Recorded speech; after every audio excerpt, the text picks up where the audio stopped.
Good morning. Today I'm going to add authentication to my app. That's right, ladies and gentlemen. Right now I'm actually working on a SaaS app so that you can basically transcribe your videos.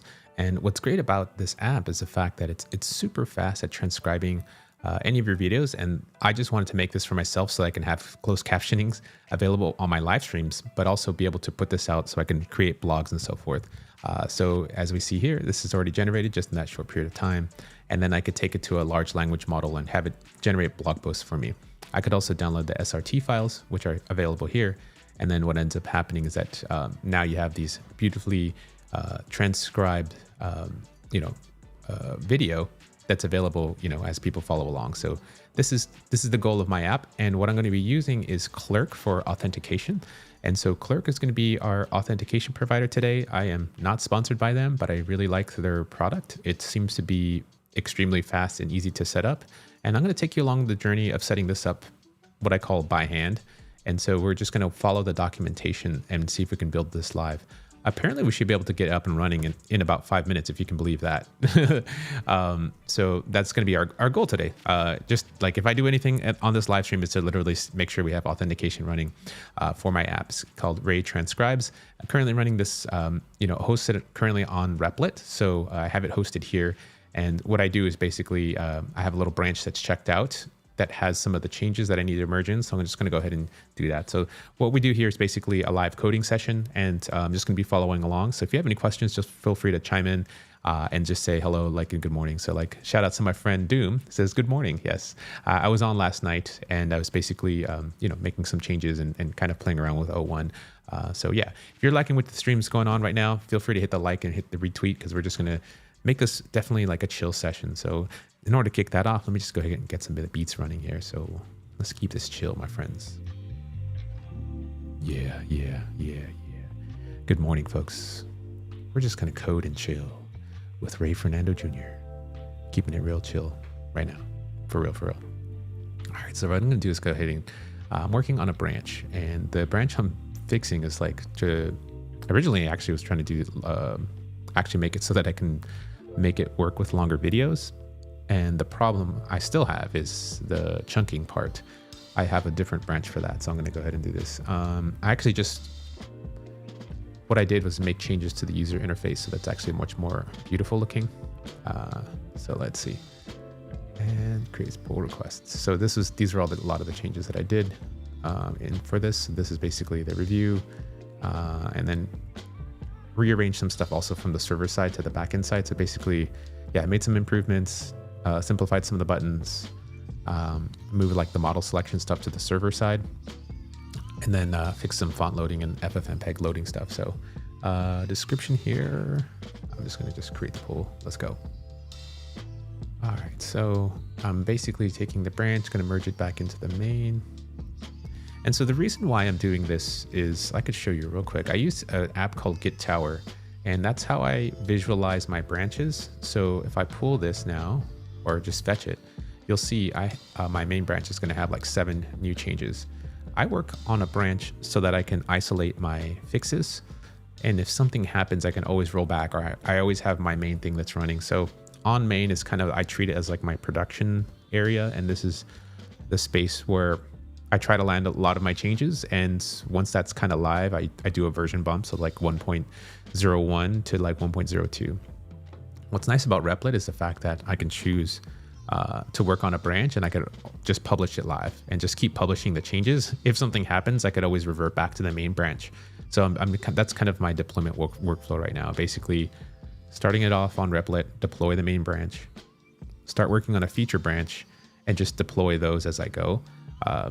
Right now, everything's in a private beta, so people are going to find bugs, and if they do find a horrible bug, it doesn't work for them anymore, I could always just quickly go back to the main branch and just deploy that real quick. So it doesn't take long, and I could do it on my phone, which is really nice. So deploying from your phone is awesome. It's part of the reason why I love Replit. So you can deploy to Vercel, you can deploy to anything, but for me, I find Replit to be the easiest for deployment, and it's already included in my core plan, so I don't really have to worry about that.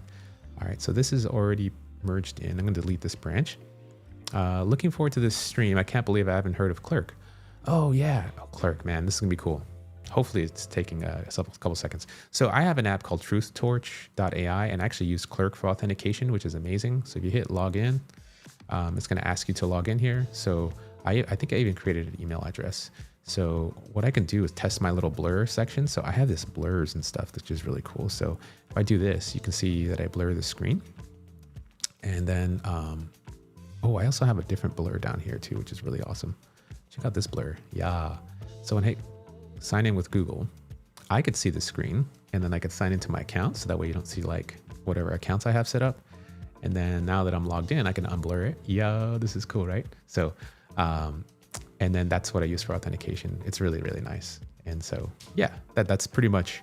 And then it has this little thing built in. So we're going to basically be using that. I already use it already for this app called TruthTorch. And then this one basically lets you get like a blog post, and it does some analysis on it. Of course, it crashes when I use it. So there could be some problems. But basically, this is kind of what the analysis it does. It's almost like a chat app, basically. So yeah, tells you about the reasoning. Yeah. That's just a little bit of side note, but that's kind of where I'm going with this. So I've deleted this. And so what I'm going to do now is just pull in my main branch. So now that I've done that, I'm going to go into here, select the main branch and just pull it. And then we should also see, if I do some more fetching, that the remotes will be gone. And then I'm going to delete this too to just kind of keep this for, okay. And so the chunking feature is my first attempt. I already am working on this. And so this is something that we'll get into later, but today we're just going to do authentication. And so the way that I set up my branches here, we're just going to be going to go ahead and hit right click and hit create new branch from main. So I'm just going to call feature/auth. So I like to kind of name the branches by like features. So feature and then whatever I'm working with. So auth or authentication. So I'm going to create the branch and check it out. And then I'm just going to publish it to the main right now. So let's just go ahead and publish remotely. So then we should be able to see it kind of pull up here when I refresh on GitHub. We just see the branch published. So there's feature auth. And then I'll show you how we do this on Replit. But right now we don't really have any changes to work on. And we're going to go ahead and go to Clerk here. So I have cursor pulled up. And I'm going to quit this right now. And even in our terminal now, it says that we're currently checked out the feature auth branch. I'm going to put this to the side, and then we're going to go to Clerk and just follow these types of things. Please pardon my little dog. She's kind of barking in the background. It's okay. It's just life, right? So yeah, nice. All right, friends, let's continue to chill. So the documentation here, if we go to docs, basically Clerk says like a quick start guide, and then they also have something for like explaining it through Next.js. And so what we have to do is set up a Clerk application. And in order to do that, it says create a Clerk account and then sign into Clerk, which I already did. Then go to the dashboard and hit create application card. And so we can select the identifiers. In order to do that, what we're going to go ahead and do is go into here. And I think we're going to go hit the dashboard. And then, oh, actually I already have one loaded up here. So yeah, the dashboard's loaded up. Let me go back here. In my dashboard, I have, I'm going to go ahead and create an app because I already have created one before, but I'm just going to call this Ray Live Transcribes Live, right? Transcribes, yes. And then what's cool about this is that we can actually select our different logins. So I can say login with email, login with Google. And if I wanted to log in with Facebook, I could do that as well. I can say I want to log in with Apple, GitHub. You know, you can do all the auth providers if you want. So upgrade to Pro if you're going to be doing more than that. I don't have a Pro account, but I'm just literally just doing this. By the way, I'm not sponsored by any of these people. This is just me using this because I've used it before. It's super handy. I paid for a Pro plan before, and then I basically went back to free because I was literally just prototyping and testing all the features, which is really cool. So I think this is just what I want to do. Just simple, something simple. Log in with Google, email address, looks super clean, right? So we're going to go ahead and do that. Bark. Yes. That's my little smoochie. Okay. So, yeah, we're going to go email and Google. All right. So create application. So what this should do here is, now we're just going to follow the steps for the configuration. So basically now it's just the app is waiting for users. And so I'm going to just do, I think it's like I'm using bun, so I'm just going to do bun add this. Okay, so I'm going to go back to my app. And since we're already in here, I'm just going to do bun add and then this. Okay, cool. 21 package installed. Let's go. Okay. And then, well, I want to see if I can I just split this aside? That way we can do the things, if you know what I mean. And then, I want to see if I can, please pardon me as this live streams thing is really cool. All right, let's see if I could do this. I want to grab this edge, but it's not really letting me grab the edge. Okay. There we go. Okay. I kind of want to keep it side by side so we can follow together. And then I'm going to remove this for now, because we're just really focused on the terminal. All right, so in here, we're following the first step. And then this next step here, we're just going to go to the env.local and add these keys. So this is a public publishable key. So this is something that will be exposed, and then the client secret's there. So all I have to do is go to my env.local, and then what I'm going to go ahead and do is go ahead and set up the blur so that y'all can just not steal my secrets. This is the demo app anyways, that for live, but we're just going to do this here just so I show you how to do it. So in the env.local, what I do have already is my API key for like Grok. And so what I'm going to go ahead and do is just literally just go into this section here and just hit where it says copy and then paste it in here. So I'm going to set up the blurs again. I'm going to copy and then turn off the cloaking so I could see it temporarily, and then paste this in. Okay, so then I have these set up, and then if I go into here, if I turn off my blurs for now, you can see that I have those things in my env local clerk key, just exactly what it is. And all I did was just hit the little copy button down here and just put it in here. So we're Gucci, I think. Let's set the blur again just to make sure I'm good. And just copy something else, so just to make sure to do that. Okay. So once we got that set up, let's go back and turn off the blur. All right, so now that we're here, the next step is going to be update middleware TS. Let me make this bigger so y'all can see. Okay. Update your middleware file or create one at the root of the project or SRC directory if you're using middleware. Okay, so I just do middleware.ts. Okay, copied. Is this, so just at the root of my app, which is here, I think. And then hit new file. Oops, okay. I'm gonna do copy the name of this file here. Let me go back again. So I'm just gonna hit here and I'm gonna hit new and I'm gonna hit this middleware.ts. And then here's the file. And then I'm gonna hit copy to copy this contents and then just paste this in. Cool. So this looks about right. So it's basically skip the Next.js internals and all static files unless found in search parameters. And then always run for these following API routes. Okay, cool. That looks good. And then, so now we're going to add the Clerk provider to our app. So all Clerk hooks and components must be children of Clerk provider components. You can control which contents signed in and signed out and users can see with Clerk's pre-built components. Cool. So we just go to the app/layout.tsx, which is right here. And that's kind of what we're going to be doing there. Hey, Mr. Frank. Dude, thank you so much for the super chat. Clerk is cool, but open source Auth is better. Yeah, I'm not here for this or that. I've used Clerk before, which is really easy, and I'm not promoted or sponsored by them, just FYI, and I definitely appreciate the super chat. I agree. I feel like open source is awesome because of the contributions and things you're doing. That's probably something I can dig into next, and I kind of wanted to make this and move as fast as possible. With this app, I'm planning to charge a really high premium for the app because this is just the first step in the podcasting and video creation world.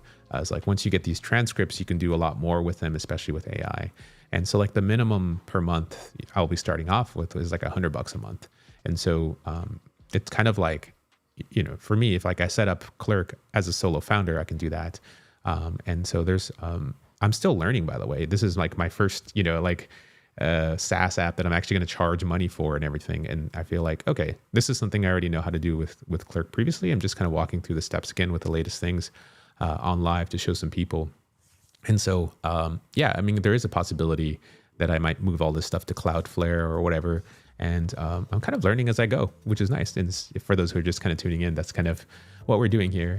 So yeah, right now I don't mind it. It's basically free for up to like 10,000 monthly active users or something, and then $25 a month after that. And like even if you do have like 20K users, I'll be basically making $2 million a month at my rate.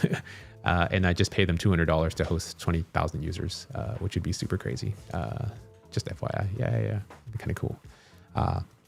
If it's for revenue, then Clerk would be worth it. Yeah. Cool. Yeah. I've used Clerk in the past. Yeah. I like, we'll see. Like this is my first time walking through like the setup live, but I thought I would just take you through it, because I already have an app and it's a really simple app. It's not like we're doing something super crazy complicated. It's just a one-page app, as you saw. So now that we have this here, we're going to go to app layout, which we did there. And then I think I don't need the terminal right now. And then I'm going to I have to change these imports and make this stuff here. Okay. So, I just have to import Clerk. So let me see if I can just do this by hand. So up here, it's always fun to type it out sometimes. Let's just, because I want to test to see, part of the reason why I want to type it out right now is because I want to see how good, pardon the noise in the background. I just want to see how good the thing is. So let me just, while the noise is going on in the background, I'm just going to turn myself down and just get the music going.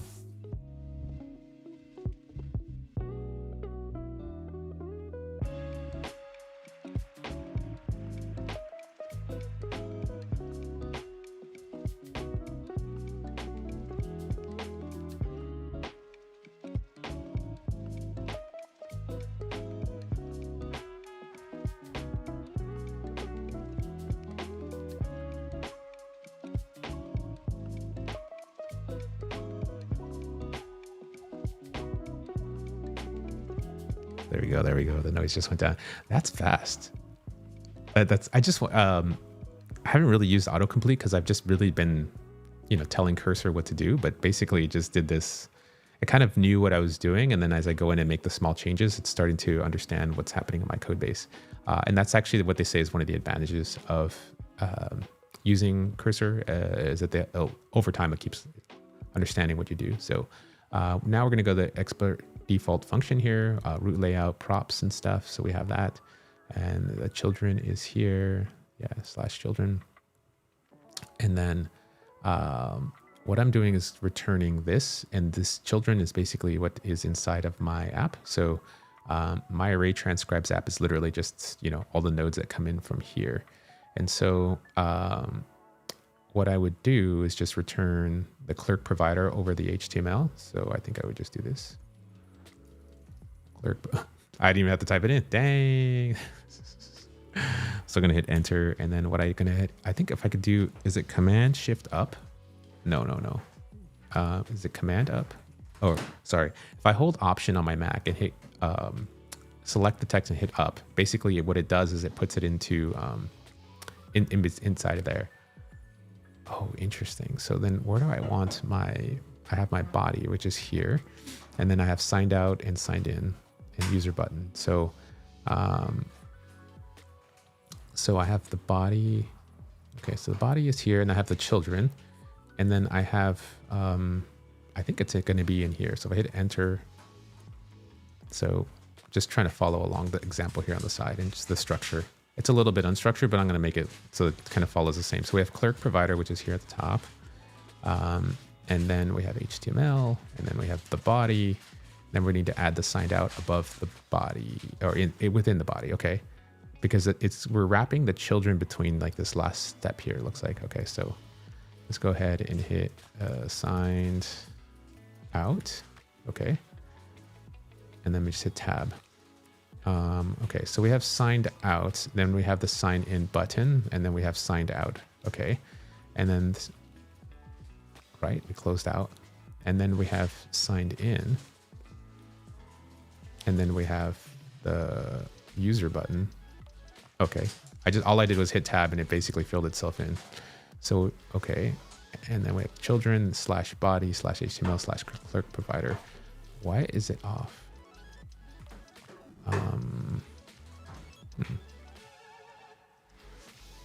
So I have body signed in. What's wrong here? I'm going to go ahead and restart the TypeScript server. Maybe that's what's going on. Yeah, I used everything. Okay. What's going on here? Identifier unexpected. Oh, I know why. Because maybe it mistyped it. I'm going to just go like this. Signed. Okay. I think it just mistyped it for whatever reason. Sign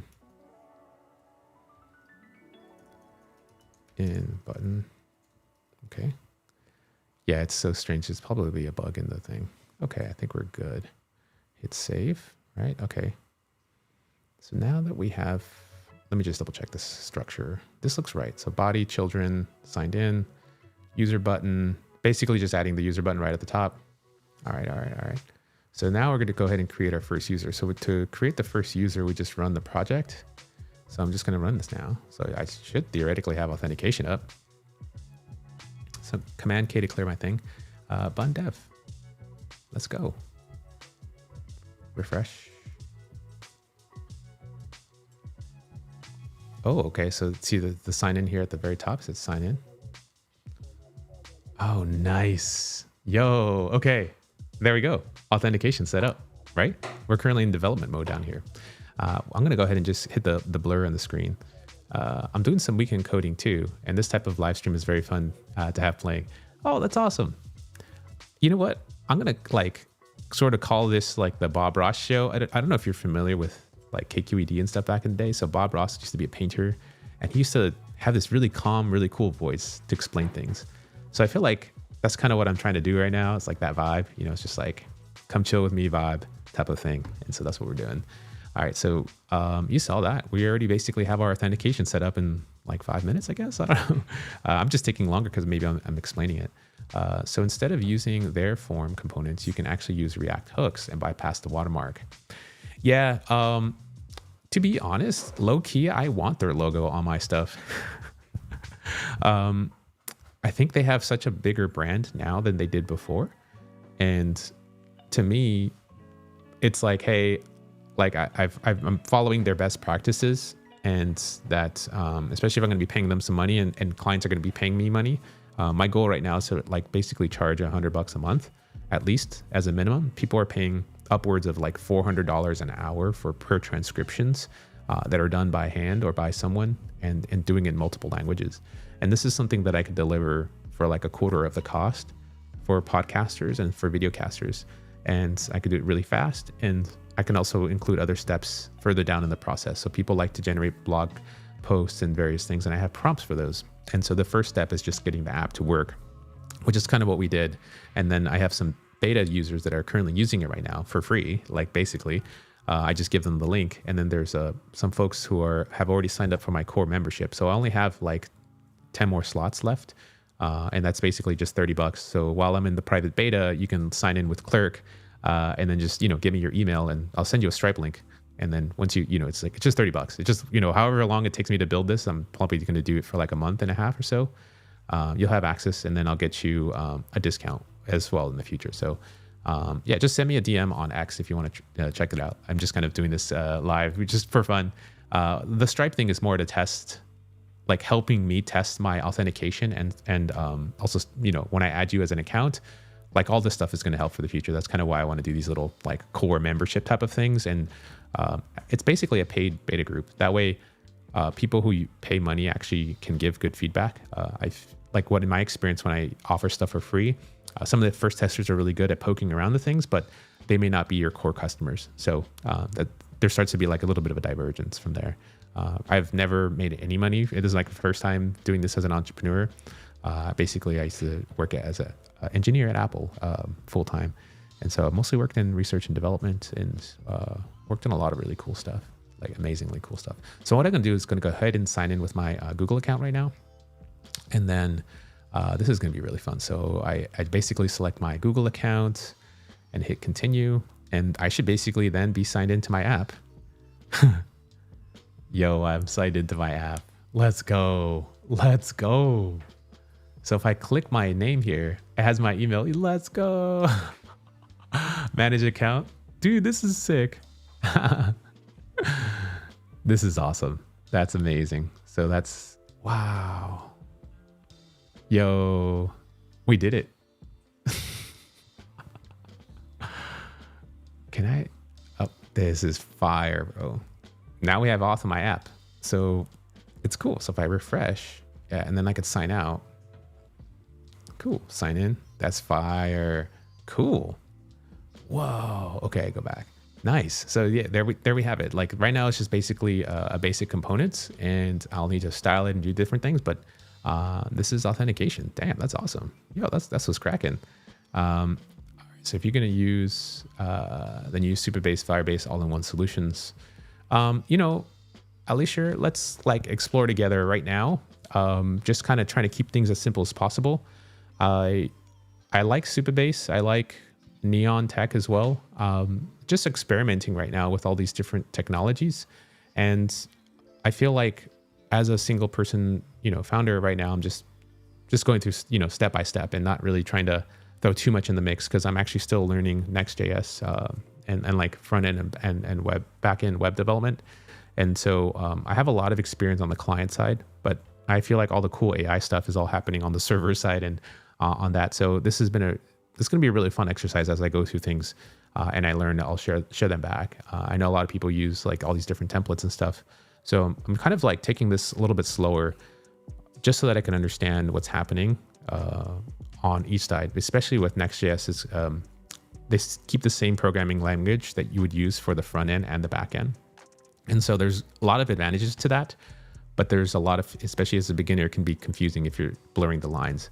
I remember working back in the day with PHP and stuff, and like writing front end code, writing adapters to talk to a client, you know, phone app it gets so crazy. And you're like using programming language to bridge the gap between the two that don't have library. Yeah. That's why I was like, okay, let me just move. I'm so surprised that this is like how fast you can even just get authentication up that we just did. Put a little code tree over here. Oh, Ray Ross. Yes, that's right. I like this. Oh, that's a really good name. Ray Ross. We'll just put a happy little code tree over here, ladies and gentlemen. And right now we're just going to add a little bit of sprinkle some auth. We're going to sprinkle some auth right now. We're sprinkling some auth with Clerk dev. Keeping it real low key right now. That's how we do it. You know what I mean? When someone else, I always pronounce it like law clerk. Oh, yeah. Have a space on X every Wednesday, 7 Eastern. That's cool. Yeah, I like this idea. I'm gonna have to join your whole thing. The Ray Ross experience, coding happy little functions. Yo, yeah, that's it. I love how interactive everyone is this morning. It's so good. Big shout outs to my friend Mr. Frank for the super chat as well. I use MongoDB and Supabase is way cheaper. Cool. Yeah, I think this is awesome. Right now everything's free, so I'm gonna roll with this. So we have this set up now, and what are the next steps? So set up your Clerk account, which we already did. We have our dashboard set. Oh, okay. So this is the dashboard, and Ray Transcribes is live, and it shows the total users, and it has my like recent sign up in here. So this is like, wow, this is great. So deploy your Clerk application to production, explore Clerk UI. Oh, so we need to deploy this to production, right? So explore Clerk options. So if we do deploy to production, you'll need to have your own domain. You need to set up your socials and create your production instance. So this is that there. So we basically would follow these steps to set it up so that it's like the way I have it set up with TruthTorch. It's there's no development button at the bottom. It's just literally, you know, it actually has my domain name and stuff like that. So right now in Clerk, you have a development pane and you can hit create a production instance. So when you create a production instance, it's going to give you like different keys. It's going to ask you to register your domain, change some DNS settings, and do some more verifications there. So that way you don't have this development node. So right now it's currently just deployed on localhost. So when we hit sign in, at the bottom, you'll see this development mode. So that just kind of tells you like, hey, you're still in development mode, and it tells your users that. So what I could do right now is just check this code in, and then I could just, you know, check this out live. So let's see. So here's all the code, stage all. So all we did was basically just kind of do a quick code review here live. So on the code review, All we did was like add this Clerk provider. I think when I hit saved, my little things changed the little quotes and stuff. We just added this here, basically wrapped the children and wrapped Clerk provider all over my app here. It's kind of fugly, but it still works, and it's just about shipping and moving fast. Then we added this middleware file, and it's going to use a middleware. And so the middleware is the first thing, like it's a function that whenever you hit my app, it's the first thing that it hits, and it makes a decision if a route is allowed to be able to talk to my app. So we're going to make some changes there in the future. So let's see. Auth works. First try fast. Okay. So I'm going to commit this, and then I do Command Shift U to push the head into the feature branch here. And then, so I'm going to go into my actual Replit repo. And so I have the Git stuff checked out. So I'm going to hit refresh. I'm going to hit confirm to make sure my app pulls in. And so what we should be able to do now is when I drop down, I should be able to see the active branch, which is a feature, Auth. So it's going to go ahead and do that. And now that we're active on this branch, I think we should be able to pull everything in now. So go ahead and pull. And yes, okay, cool. I think we're good. Oh, okay, so we're now pulled in. And in order for us to just double check that it's everything pulled in, we're just gonna go to the layout, and it should have, yeah, here's our Clerk stuff. Here's everything that we need. And so I think I should just be able to run it, and it should be able to install itself. So yeah, it does an npm install. Cool. I love that it does that. So testing the app here. So I'm testing the app on Replit itself. And so what's nice is basically I'm directly in the container where the code is running. So if I'm able to make it work here, then we're good. So it's basically saying is like, hey, you're missing your publishable keys. So instead of just pushing this to production, I just forgot. I was like, oh, that's right. I need to copy my secrets from the app that's currently running on my machine over here. So in order to do that, I basically have to go into Cursor and go to my env.local file. So the env local file looks very similar to this example file. And so I'll have to add the new keys here that we need to set up. So what I'm going to do is just set up a quick blur, so that way the things are blurred out. And so my env local, I'm just going to add, I'm going to just turn off the cloaking here, and then add the following keys to the example, so that way people have those here, for themselves. Oh yeah. Oh, I love that it autofills with when I'm using Cursor. So this is great. Okay, so now I need to set up some of the keys here on, let me just go to the example. So what I'll do in the example for now, okay, I'll show you how we set these up. Okay, so in here, what we need to do in Replit to add these secrets, I'm going to hit stop. There's a little plus sign here. So this plus sign, right where my mouse is over here, above the DevTools, we're going to go ahead and hit secrets. I think it's secrets. Yeah. Okay. So in secrets, what we can do is hit new secret. So when we paste this in, this is basically the Clerk publishable key that we got. And then we also want to add another secret here. Oh, I think it only does one at a time. So the two we need to add is basically this next Clerk publishable key and the Clerk secret key. And so those are the two I'm going to add right now. And I have them saved in my env.local file. Right now, I'm just showing you from the example file. That way you can kind of see what's going on. And so let me just turn on the blurs real quick so that we get that going. I love this blur feature, by the way. This is so chill. And so yeah, let me just go ahead and add that in right now. So we're going to add that, the public key. That way everyone's chill. And then add secret. And then I'm going to add the secret key now. And so add secret on this, and then add this secret key here. Okay, just making sure everything's cool. All right, cool. Hit add secret. All right, so I'm going to turn the cloaking back on, and then go to my example, and then just say, and turn off the blurs. Okay, cool. So here we are. Here are my secrets that I've already added them in, and then I'm just going to go ahead and hit run. And so now when I run it, app should be able to work without complaining. So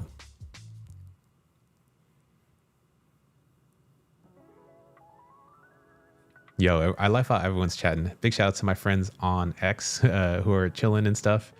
You need to smack the devil out of Clerk. Yo, y'all are really good about connecting with each other. It's so fun to kind of do that. So, watching a live stream while doing laundry. Do you have plans on open sourcing the project for the future? So I do have plans, and I might speed run this, like, not exactly the full-fledged SaaS app, but a version of this using Replit agents. So Replit agents is awesome. Actually, what we should do is, like, in the background, do a Replit agents while I'm just adding auth, like maybe in the future stream, I'll just say, hey, while I'm adding this feature, I'm also going to have Replit agents run in the background. That way, like, it'll literally be running at the same time. And that's the whole point of an agent. It's like you kind of have a lot of hands off. Replit is really good with their agents. And so that's probably the app that I'll open source. It's just like a really basic, no authentication. All you have to do is put your Grok API key, and then you'll have at least something working for you. I do have an open source version of this, but it requires a lot of setup.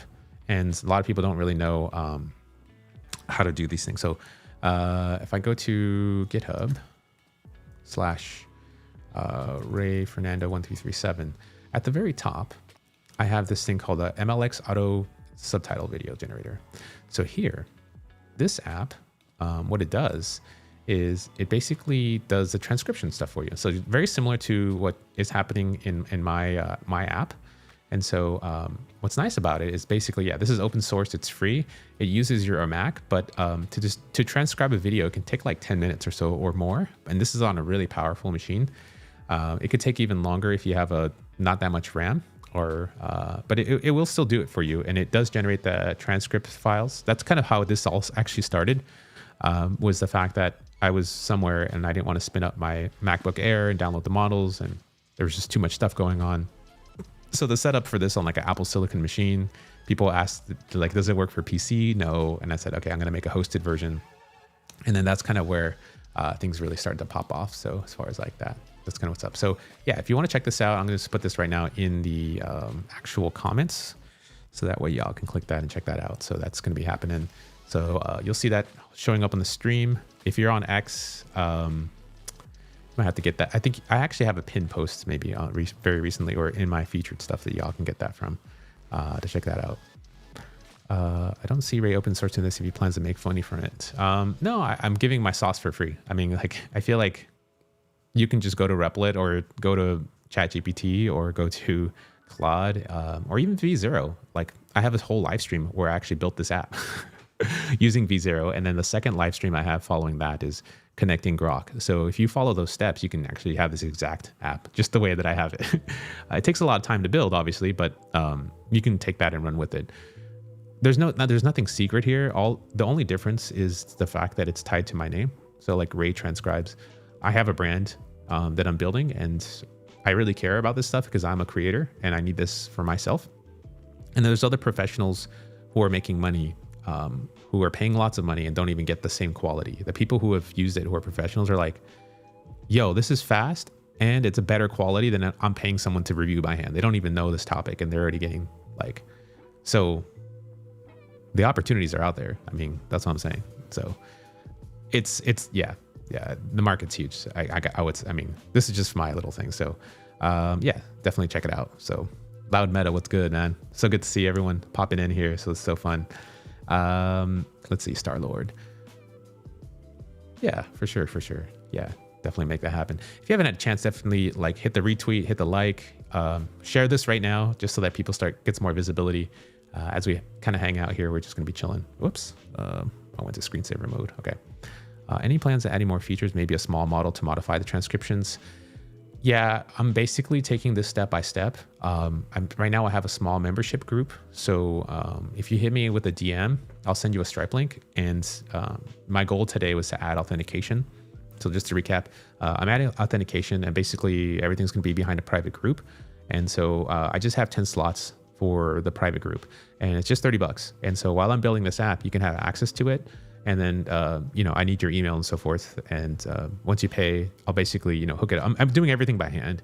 And eventually, this paid group basically becomes like the testers for the next phase. as I do these different rollouts. So previously, the people that got in, I got in for $10. So I just keep raising the price because I'm going to eventually charge $100 a month. And so during this private beta, you get to pay just a small amount of money to test it out, help me find the bugs and fix the things. If it doesn't work for you, I'll refund you your money fully. Like if you're like, hey, I've been doing this, I don't really like it, or it doesn't really work for me, just tell me and then I refund your money. That's easy. And like, you get out of the group. It's not really, I'm not here to like gouge and take money. I'm not here to charge a subscription right now. I'm just trying to build this live with you. And so that way you can see how I build this stuff out. And I feel like, I don't know, like I'm building this for me, but also building it for some other people who are professional. And so you get to kind of go along for that ride, even though if you're not a professional, this could be something that can work for you. And if it doesn't work for you, it's just easy. But yeah, just send me a DM at RayFernando1337 on Twitter. So yeah, x.com/RayFernando1337. My DMs are open, so make sure you slide through. I also think I need to go to YouTube and make sure that I have this live stream kind of popping. So I think I have a stream link here. Copy video URL. Yes. Okay. So I want to go here and say also live on. All right. So make sure I put that in. That way some people want the HD link. So I got you. You know what I mean? And I'll just retweet here. Boop. That's what you got to do. Just retweet it. Also, right now, while we're here, I'm going to do a giveaway of some of these strawberry stickers that I got from the OpenAI Dev Day event. So I was invited to the OpenAI Dev Day event, which was really awesome. And I got to meet a lot of really cool developers. I got to play around with the voice mode stuff, so it's legit. I also have some really cool swag as well. So if you basically hit the like, hit the retweet, make sure you subscribe and follow. I'm going to choose a winner at the end of the stream. So somebody else I already sent the DM. They got the strawberry sticker last night. And then wherever you're at, I got you. You know, if you want the heart, let me know. I actually have a whole bunch of swag right now. I got these stickers. If you want the shrooms, if you're on that shroom tip, I got you. OpenAI Dev Day shroom. I mean, or blue, whatever this thing is. I call it a shroom. It looks like a shroom, right? Low key. Okay. That's what we do around here. All right. So just let me know. Strawberry, just drop a comment. Strawberry or shrooms. I got you. Just shrooms. Strawberry shrooms are like heart.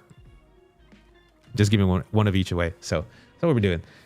Also, if you want that Stripe link, hit me up. Then we'll get that private group going. I only got 10 slots. So after that, it's gonna keep going up all the way to 100. So the earlier you get in, the better. If it's not for you, you get out and then somebody else can get in. So that's the way we do it. I'm just trying to keep it small. I'm a solo creator and this is me making an app. This is like my first entrepreneurial venture. And so we're just basically building together. Oh, wow. It's kind of interesting to see myself go back. Okay. So yeah, got the open source one. If you're trying to do that for free and not trying to pay anything and do this, you got a lot of time and know how to do some Python. Like this is your jam right here. Somebody's been really nice and gracious and open up pull requests and fixing stuff. So, and while you're here, just go ahead and give it a star, 181, trying to get to 200. That's how we do, my friends. Cool. Oh, hey, did not get the notification. This man does not sleep. Ross, what's going on, bro? Okay, if you want to learn about Next.js, y'all want to learn about Superbase, you want to learn about connect your real stuff, like this, my friend is a authentic and legit developer. Really amazing human being, Ross Mac. And if you haven't seen his content, the boy's been featured on like some of these like really cool podcasts and stuff using Cursor, and he teaches you, and he actually has a free starter template. I'm not sponsored. This boy cooks. So make sure you tune in. Ross is in the building. What's up? Yeah, the strawberry looks awesome. Oh, Mr. Frank, you are for sure. If you slide in my DMs, I for sure will hook you up. Like you basically hit me up with the super chat, which I definitely appreciate. So you're automatic getting it in. You know what I mean? So yeah, that's what's up. So I got you, fam. All right. So yeah, let me know if you also, Mr. Frank, if you want to test the app, I got you as well. I'm gonna let you slide in because you were cool before it was cool. Any plans on adding more features? Yeah, I think I'm adding more features, obviously. Yeah. Greg. Yep. Man, this yeah, Ross Mike cooks. All right, friends. So we're back at the Clerk Auth game. I think what I was doing was, okay, so I deployed my app here on Replit and it's not loading the page. Let me see if I can just refresh it. Okay. It should work, but we'll see. I think the preview page broke. Loading your page. Let me stop it. It's possible that I just needed to do like a bun install here and then it should just work. I think that's probably why. Shell. So I'm going to stop this. I'm just going to do bun install, and maybe it's possible that my environment just doesn't have it. Yeah, that's probably it. Let's see. Package.json. It should have Clerk. Yeah, it does have Clerk. Let me just run it. Because it should have loaded remote locally. I'll have to understand why this is not doing that. Because I have everything set up and it's running. If not, I'll have to deploy it somewhere else. So that's so weird. Okay.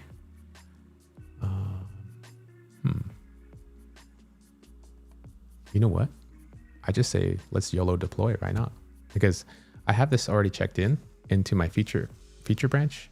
Oh, did I not check in the changes? I thought I did. Okay. Oh, I did check in the changes. Yeah. I just reinstalled using bun.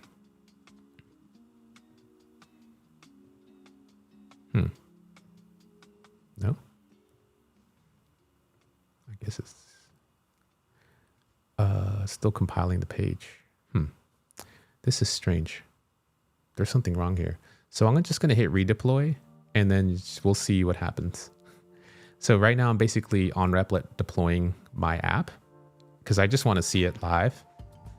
And it should be good because right now it's actually running in my local host. And I have all the keys already set up in my secrets area. So this already has the secrets because I was complaining about those earlier. And then in the web view, it's just not loading for whatever reason. So we'll get to see kind of what happens. Right now it's building. And we're just going to go through, I could view the logs of what's happening. So here it is building itself, and we're just going to wait on that. And it's going to catch up a little bit more with the comments. So I've been stuck trying to clean up a VPS. They have 3 by 480 gig drives, added 6 sites on OneDrive. Yo, that's crazy. Yeah, beast mode. I remember doing that for a little while. And I feel like right now, there's a couple of things, right? So I'm doing live streams, right, to kind of teach you, and people have really loved and enjoyed them. So I want to keep doing that. A part of the reason why I'm trying to choose like other infrastructure to help me along is because basically I'm a solo creator, solo founder, also trying to do the social media live stream thing. I have a normal life, as well. I'm trying to keep my health and fitness going. So some of those times that I would normally have spent to do a lot of this stuff, I'm trying to move as fast as possible. 1, to test the market ideas. 2, AI is moving so quickly, so I need to have a system where I can keep deploying and keep running as fast as possible. If I'm hung up on like a security update that I'm trying to spend like weeks on, that's very high priority. I'd rather put that off on someone else who has a team that's already doing that. And then if there's like a deployment stuff that's going on, I'd rather kind of offload those things to other people. This is something if I was running by myself, I would normally pay other people to run, hey, run this on my VPS for me, or do this type of thing. And, right now, a lot of this stuff is basically free to start out with. And as it scales up, if I'm going to be charging $100 a month, it more than pays for itself. So it's already good to just kind of have a good plan to start out with. And so, and just testing ideas, this is the way that I'm doing it. It's a little bit entrepreneurial-like. So I think it says it's deployed and live. So let's go ahead and see if I can go to this app. Yeah, it says it's running. Is the web view running too? Yeah, the web view never loaded. So, but we should be live now. It says, 2 secrets out of sync. Let me just blur the screen real quick and see why that's out of sync. So, okay. I need to add the secrets now. Okay. So what's interesting is when you go into this section here, when it says 2 secrets out of sync, this basically has not been added to my environment. So I can hit the add secrets to both of them. So let me just go ahead and set the blurs again, add secret, and then add secret. And then I think I just hit deploy and I should be good to go. So I want to make sure that everything looks good before I hit deploy. So this is what it looks like. So once I hit add secrets, now they show up in here, and then now I just hit deploy down below. And so it should now redeploy with those new secrets, because if I go to my app right now, it's probably going to complain. If I go to here, it's going to say, hey, it's probably going to crash. It's like, hey, you don't have a secret loaded. So that's interesting. It's possible that's probably what's going on with my app in general right now. So let's see. Yeah, so just a quick recap real quick. We're using Clerk for authentication. And so if you go to clerk.com, just a little bit of a breakdown. They handle the user, basically user management and stuff like that. So let me just change my screen to be a little bit bigger. And so I'm not sponsored by any of these folks, by the way. Like I'm not sponsored by Replit. I'm not sponsored by Clerk. I'm not sponsored by anyone. I'm really just truly doing this because, I'm trying to find like what the best solutions are for me as a solo founder, as we were talking about a little bit earlier. And, it's really important to, share any information I have. If it helps you as a founder, that's cool. That's kind of the journey that I'm on. So that's kind of what we're rolling with. Also kind of low key doing like the Bob Ross coding stuff. So we're going to add a little sprinkle some authentication here. We're going to keep it real chill, a little like Saturday morning vibes. So if you're liking with this, hit the thumbs up, hit the share. Like with Clerk, I'll show you their pricing real quick. So people are like, isn't it expensive? No, it's free. So $0, 10,000 monthly active users. If I'm going to charge $100 a month, do the math. That's $1 million a month. I'm cool. I'm cool off that for free. Why not, right? Check this out. If I pay for the pro plan, even just $25 a month, right? So $25 a month, I still got like, what is, $1 million a month rolling in. If I add 10,000 more users, if I get 20K users, now I'm making $2 million a month. That's just going to charge $25 plus the 200, so $225. Sheesh. And if I wanted to add these and special administrations, so like they have multi-factor auth. If I wanted to add that, like satellite domains, which I don't really need. I mean, this is a simple app. This is going to get bigger, but like it's just starting out simple. User impersonation, like enhanced roles. So if I want to like debug issues for like a user, I can like log in and pretend like to be them and like debug an issue that's user specific. Usually they don't need to, but like makes it a lot easier. I don't have to write any software. I just literally maybe even just use it once and turn it off for the next month, depending on what's going on or what I'm debugging. They have some like B2B stuff as well. So they have these, like SaaS features as well, unlimited members per org. I mean, there's a whole bunch of stuff that they do, but basically it's not a bad way to start out. I mean, I'm trying to make a bag here. So that's kind of why I chose Clerk. And for us to set it up, we just followed the setup instructions into their documentation. So we go to docs. They have a quick start. And what we did with Next.js is literally just follow this like straight to the T, right? So install Next.js, do our different environment variables, like added a middleware, which was pretty simple. It's just literally adding a file. And then all we did was added the Clerk provider components into the app. So these are the actual components for like a sign in button, sign out button. We just literally did this and shipped. I think it took me maybe like 5-10 minutes. Probably took me longer to explain it, but yeah, that's what it is. And so I think we're deployed. Oh no, it's promoting right now. And then we're going to be set up. Oh, snap. Yeah, it's live. Yo, let's go back. Oh, this is my local host. Okay. Cool. So let's see what's up. And so I'm waiting for this to be promoted. View the logs. Where is it at right now? Okay, so web patch error, access permission denied, scan directory / That's strange. I don't really, this is just for the telemetry. Okay. Let's see here. Promotion. So it's still deploying. We'll see. If the deployment fails, I'll have to kind of debug that and see what's going on. New here, what are you building as a whole? So what I'm building is my little transcribe app. And so this is my app here that it basically lets you take I have like a whatever minute video. So this is like a 12-minute video that I did live, and it basically processes the audio and then does a transcription. And the transcription uses like the Whisper model, which is really, really accurate. And I'm using a service. I think I turned off my server. So let me turn it back on. Here we go. Let me refresh this here. So I hit select video. And so this video is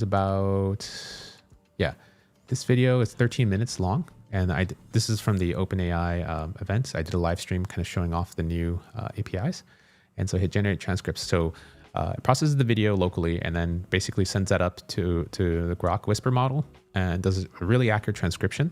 And then from here, you're able to take this text and like generate a blog post and stuff. So you can copy it, get the SRT file, which you can put for the captions and stuff. And so one of the things that I do and the features that I'll be building out next after this would be, it's basically for like the podcasters. So if you're a podcaster, if you're a person who creates videos and you want to do more stuff with your content, the problem as a podcaster is you put your audio stuff out on your website, Google will never like link to it or do anything because it's not really good with audio. So you can have the most amazing conversation with the most amazing person, unless you have a blog post that actually details what was inside of that audio, you're pretty much like useless, right? So in podcasting land, people get sponsored, pay lots of money, especially people pay money to be featured on podcasts. So like some author would pay you like 10K, 20K, 50K to show up. Some people pay 100K or more for these other podcasts that have 1 million followers. And you need something to get this transcription and get them out. So this is something that I was building for myself anyways, because that's kind of where I'm going. You know what I mean? I plan to have those like 1 million followers. I plan to have, no, I'm just like, I'm not that like egotistic, but you know what I mean? So I actually have a thing in Claude that I've made up this project. So basically you can put this in the whole transcription from the thing. And then what it does is just generates basically a blog post. But my prompt is really epic because it does like an AI analysis first. It does like a whole back and forth with analyzing titles, generates metadata for the post. It does a ranking for, this is all in one prompt, by the way. This is all still running. You see it cooking right now. And it's basically going to also, after it does all that stuff, then it generates a blog post using all the stuff that it's basically learned about your content from your transcription. So right now it's just, see, there's the blog post. So like this is my blog post from OpenAI. We recently got our hands on the OpenAI's latest breakthrough, the real-time voice API. And obviously I could tune my prompt to make it sound more like me. Right now it's just very generic, right? But yeah, this is it. Fire, right? It even tells me about the SEO enhancements I can put in. It's like, hey, OpenAI, voice AI, these are really hot right now. Let's go, yo. And it even tells me about like what I should do in the content. This is a SaaS app. So I'm basically taking all the sauce that I do here with prompting. That's why it's really important to learn about prompting because these are future apps and you need to provide these experiences for your users because people aren't going to be copying and pasting prompts. People who are professionals don't have that time. So anything that you can do as an app developer to make it easier for people who are professionals, they pay lots of money for that. That's a business, right? If you want to go to a restaurant, you know how to cook food, but you go to someone who has the food. You know, you don't want to have to prepare lamb and put that all over the place or prepare your favorite vegetables. Like it takes a lot of work. Somebody wakes up at 4 a.m. to go chop these vegetables for you to prepare them. So that makes their job easier. So by the time you place your order, you get your food in like, 20 minutes or something. So that's a way to think about it. Think about your businesses, think about your apps in terms of what people like and businesses do around you that you pay money for. Like you go pay money for coffee, right? You don't have to wash dishes. You don't have to do anything. You don't have to maintain hardware, all that stuff you do, right? This is the era that we're in with AI, is the fact that you're now like that type of thing. You can make a small app. You can be the restaurant in the corner that people come to every day and serve them well. There's a lot of really good frameworks out here. I mean, we added authentication in like a couple minutes. Right? Amazing. Someone's serving me, right? For free. And then eventually, they'll get paid too. So we'll all get paid, Basically, I think the way a lot of these things work is like you get paid if everyone else gets paid in the book type of thing. So yeah, that's what's up. Wait, client-side transcription. Low key.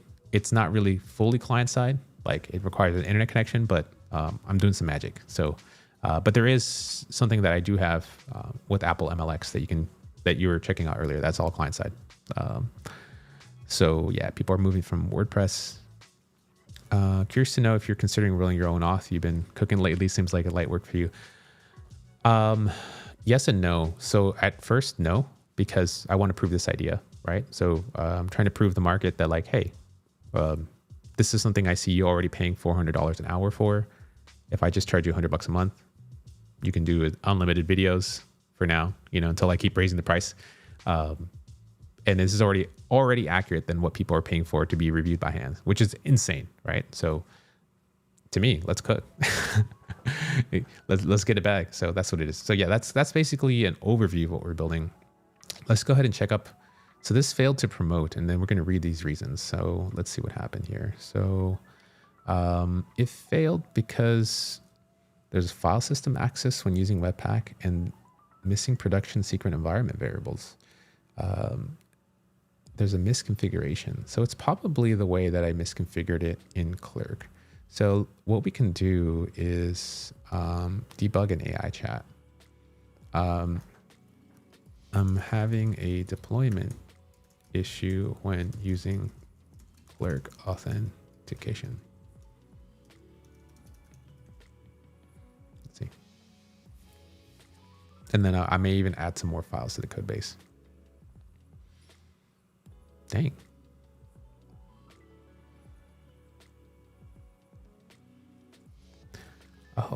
Oh, I see. I may have to set up additional stuff here. So it says something about state after change. So if in your file server listening on port, I have to map the ports differently or something. Oh, maybe it's the middleware. I see. So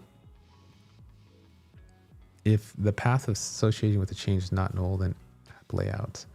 So help me implement this then. Where is this? TypeScript. So in your file server running on port. I see. I think that's probably the reason. There's like no process env port. And I think that's probably what we changed here in the middleware. Let's go back to middleware. I feel like this should already be able to handle it. I don't understand why. Chat with AI. Can I do? Well, automate. Okay, cool. So what files do I need to change in my code base? So I'm just telling it to take a look.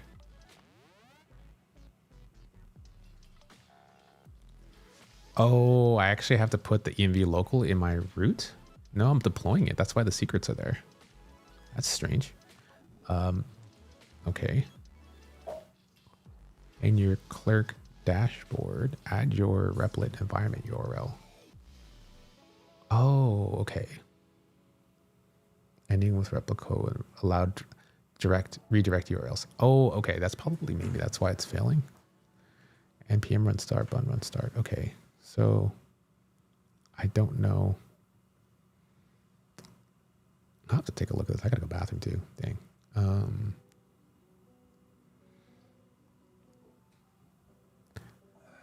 Let's see. Clerk device is properly set up. No changes are needed. Yeah, this works when I run it on local host, but not on Replit. So let me know which I need to change. And so what I'm also going to do is use cursor as well, because why not? I mean, we have cursor here. So I'm going to go to like layout. So I'm going to go ahead and just go to the chat view and hit a new chat window. And then I'm going to add in, let's see, we also have the transcription form and what other as actions, TS, I doubt it. And then page, and then we also have to have middleware. I'm going to change myself to a smaller screen so you can see middleware TS. Okay, hit done. And so what I'm going to go ahead and do here is go ahead and ask, I am having issues. I just added Clerk Authentication to my app, but I'm having issues with deploying it to Replit.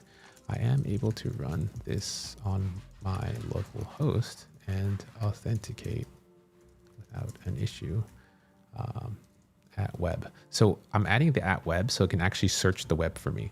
And so I'm going to go ahead and quit the app here. And then I'm going to see if I can find the errors. How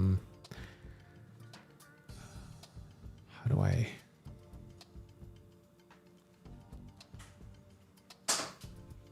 And then I'm going to give it some of this context too. Hit Shift Enter, which creates new lines. And then that way it has some of this context. And then let me see if I could find this error here in my deployment. So go to deployments pane. It says promotion failed. And then, whoops. So this is, I'm going to paste in this error here. Hashtag error from Replit. That way it has more context split up. Okay, so I'm gonna go ahead and just hit enter, and we're just gonna watch it cook.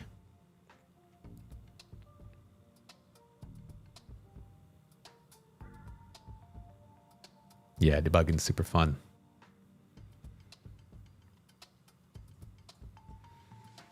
Sandhya, it's actually now $30 for the core membership thing. Just send me a DM on X, so at RayFernando1337, x.com/RayFernando1337, and slide in my DMs. I'll send you a Stripe link, and then you'll get the private access to the group, which will get you private access to the app.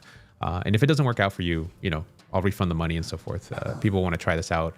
And, I'm basically going to start to lock it down today. I have a lot of people using it, but I want to get more focused feedback, especially for people to pay. So while some of the noise is going on in the background, I'm just going to get the music going for y'all.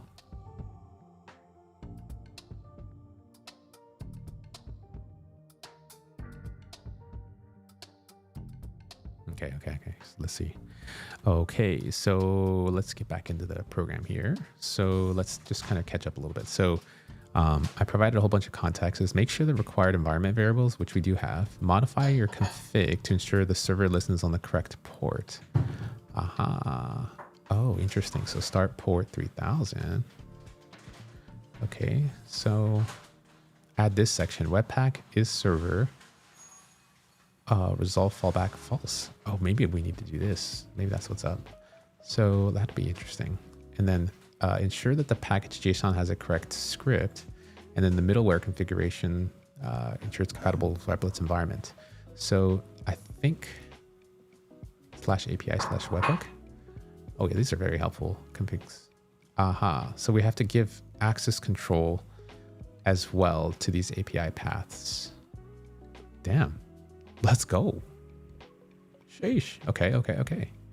FFmpeg loading. Okay. I think just, Cursor just cooked.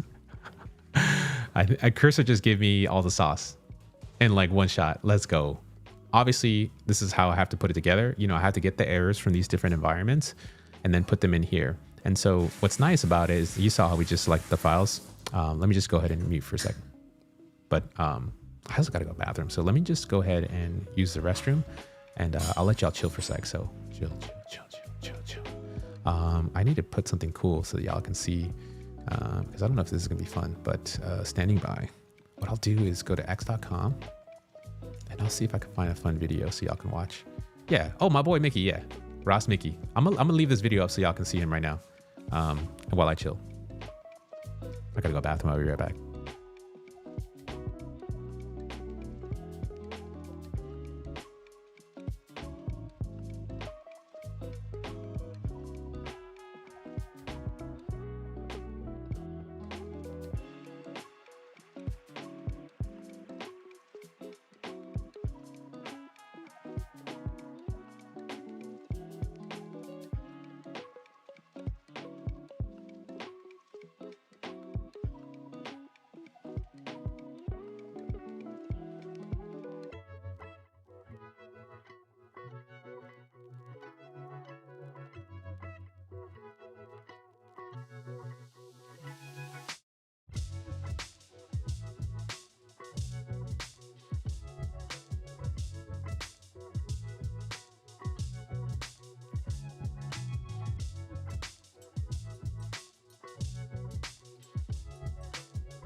Yo. I'm going to do the standing desk thing so you can actually see me rise. So this is how we do it. We just rise up.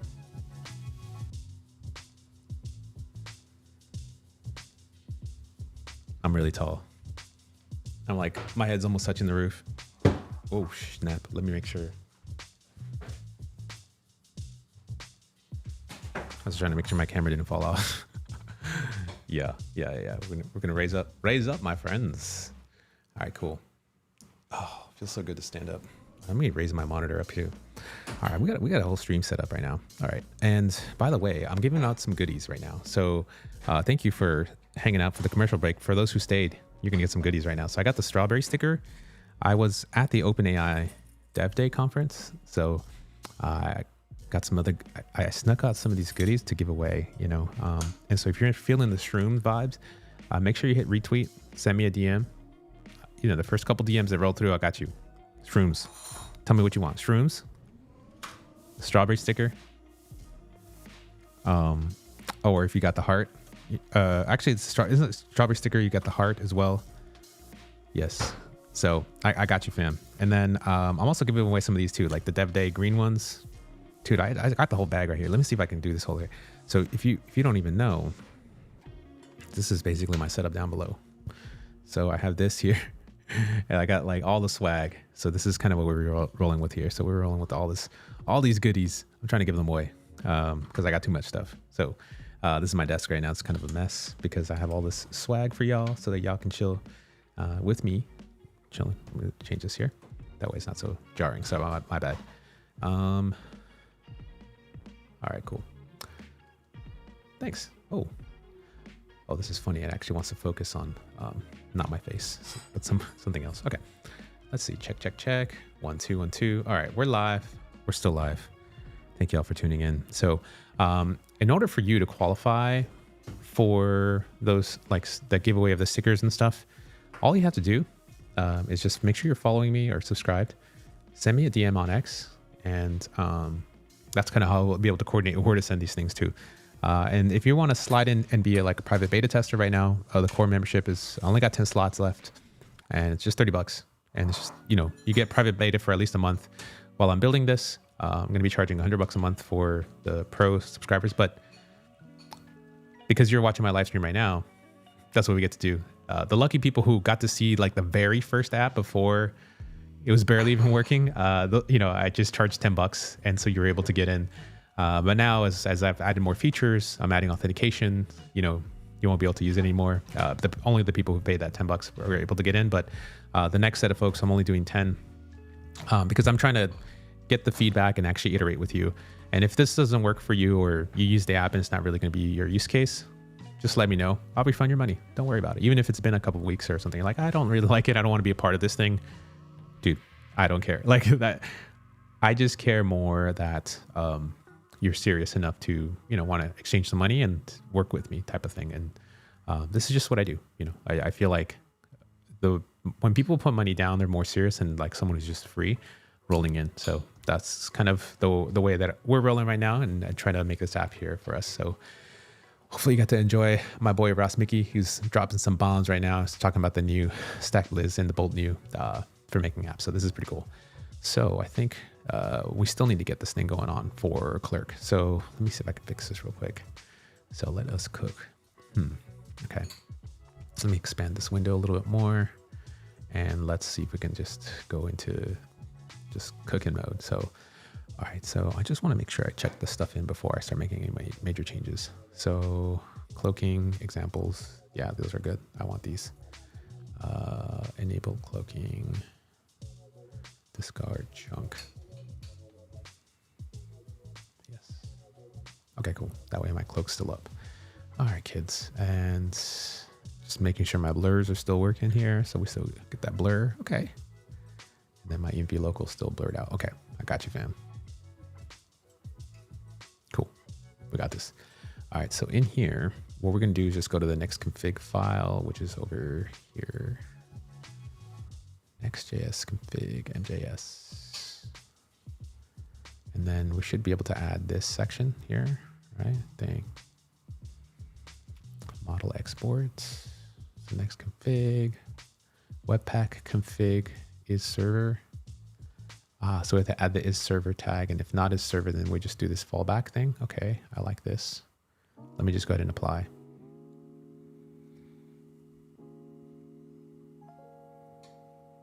I don't like this extra stuff. Y'all need to chill right now. Reject. I'm doing MJS.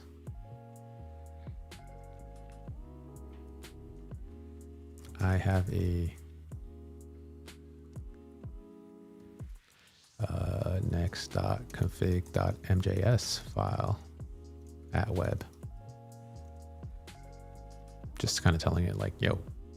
And then like it just totally like removed a whole bunch of stuff, which I didn't really like, but we'll see.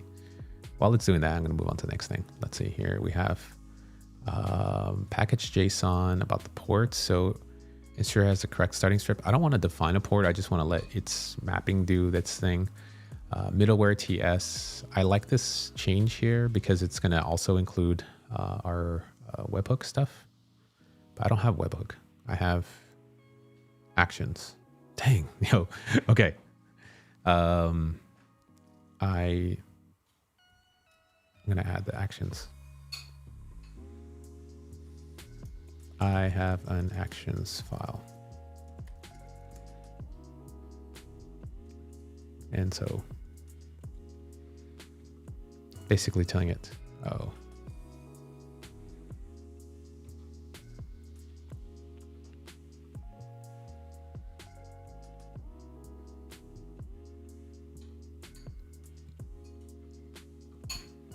in your Next.js config, that's kind of what we did. How would I configure the middleware?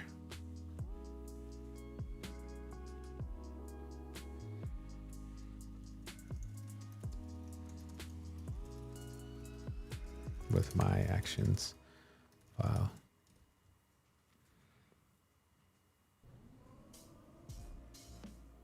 Yeah, API/transcribe. Is it API/transcribe? I think it is, right? That's what we're calling. What are we calling? I forgot.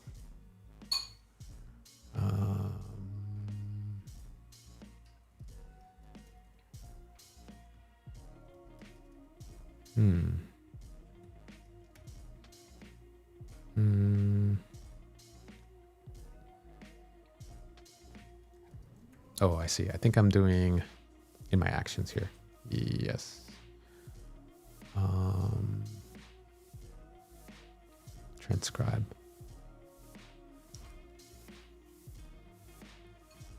Prince Ganuma, what's going on, man? Just building my app, making some changes, just coding, added some authentication, trying to fix my stuff. Yeah, playing around with Next.js. So middleware TS, API transcribe. I don't think I have this route. Huh? Do I even have this route? I have actions.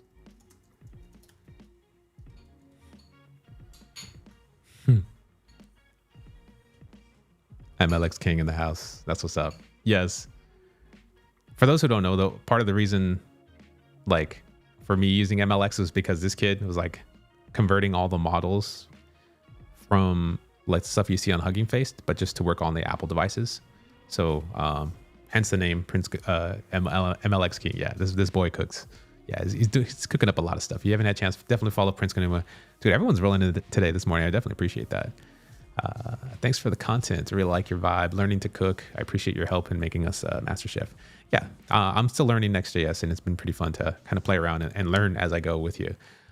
Sounds like you should Dockerize and bypass all the replit issues. Yes, I think that's eventually where I'm going to be going, and I'm probably going to just push this over to Railway, because I think that's probably going to be the best part. Actually, we should probably do that right now. And so, yeah, do the settings first. Okay. So I think right now, yeah, allow access to the homepage without authentication.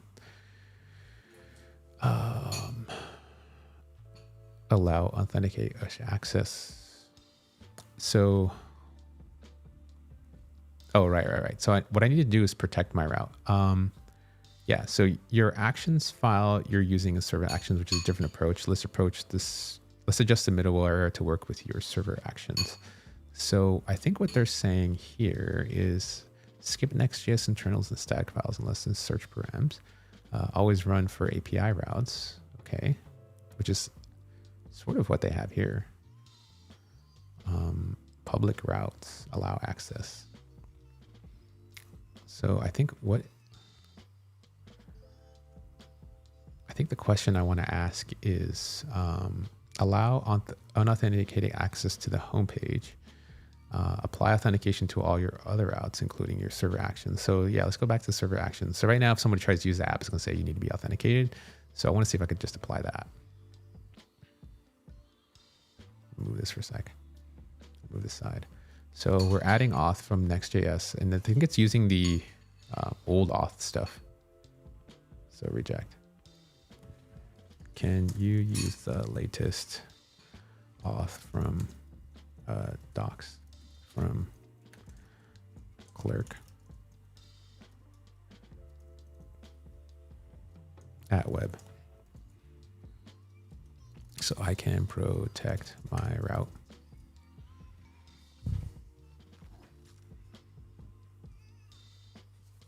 Yeah. So we're vibing out right now, trying to protect my app. Cool.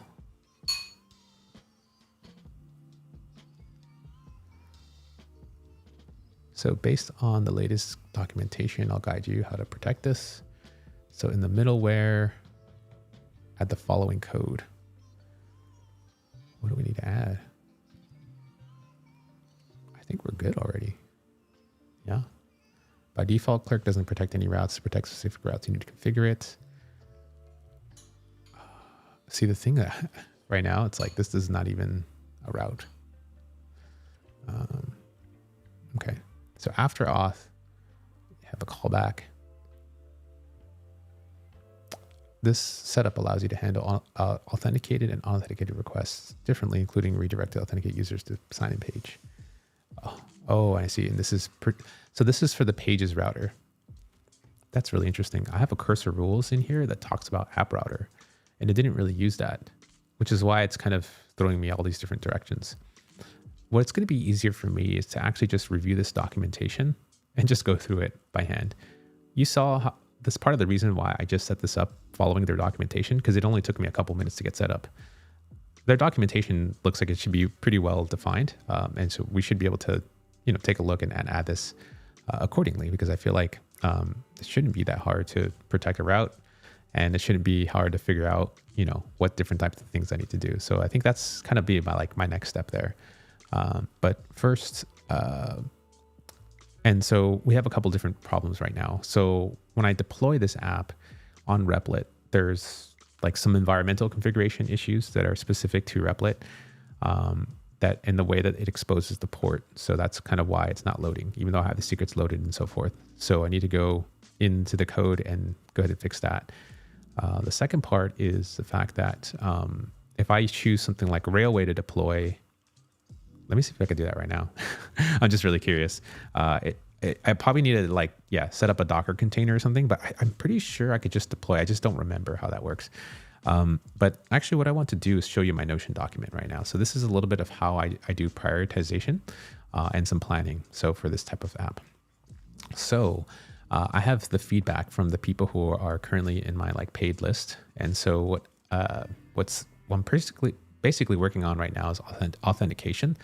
And so this is my categories of things of how I have my issues organized. So I set basically P0s, things that I need to really, really fix before I do anything else. And that kind of have them sorted in order. And then these are the very high things that I should be fixing. So make it work for other languages other than English. So this is actually something I already completed the other day. So I'm going to put that over here. That's already completed. And then here in the P2 is I want to have the ability to upload audio podcasts so that podcasters have transcripts. That's currently expected. It doesn't, when I say expected, this is currently not a feature, but this is something that I do want to add. It's currently not in progress, so I'm going to put this back into not started. So I'm going to put that back because I'm focusing right now on the must fix issues, which is authentication. And then I also wanted to have unique file names. That's something that probably is more of a high priority. It's not super must fixy right now. The chunking of files is definitely also the P1, because people were hitting issues when they were hitting this stuff. So the next bugs that I want to fix after authentication would be the these guys here. And so in terms of things that I should be working on, this is kind of where I'm at as far as in progress. So the other one is here to fix server action to have the model selected on the server side. This is something I actually already implemented. and we just checked into the main. And then this is basically the rest of the feedback that I've been receiving. So as I get feedback through the DMs, I basically put them into like the no priority level. And this is kind of the bucket that I review and toss them into their different priorities.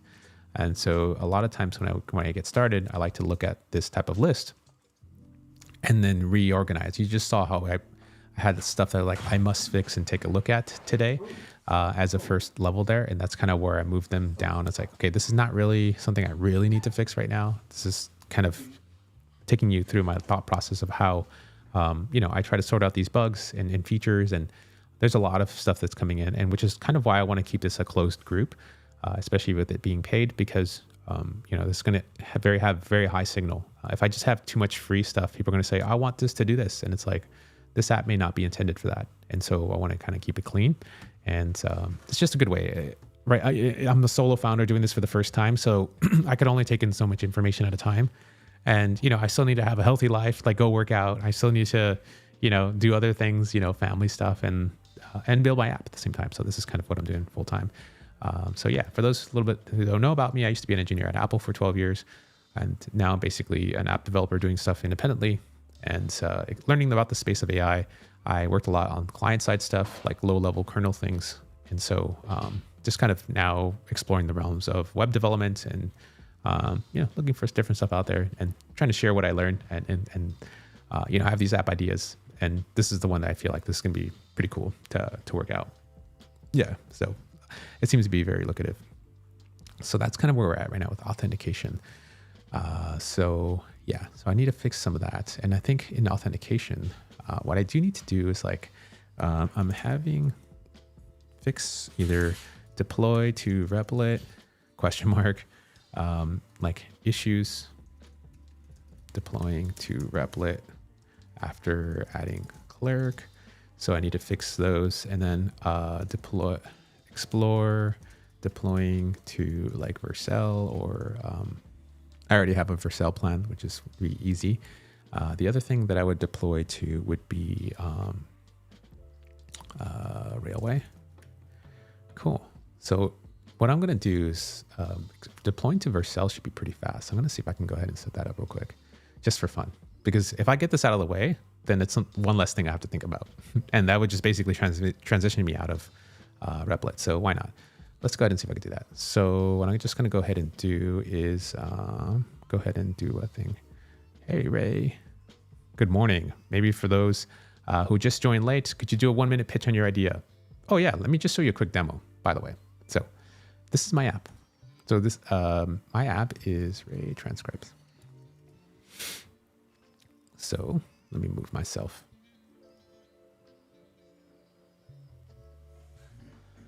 Missing publishable key. Oh, do I just need to redeploy it? I don't know. I think what I'm going to go ahead and do is go to Git, and I'm going to go back to the main branch. See, this is why we do the committed changes. Let's see, discard all, please. Discard changes, dismiss.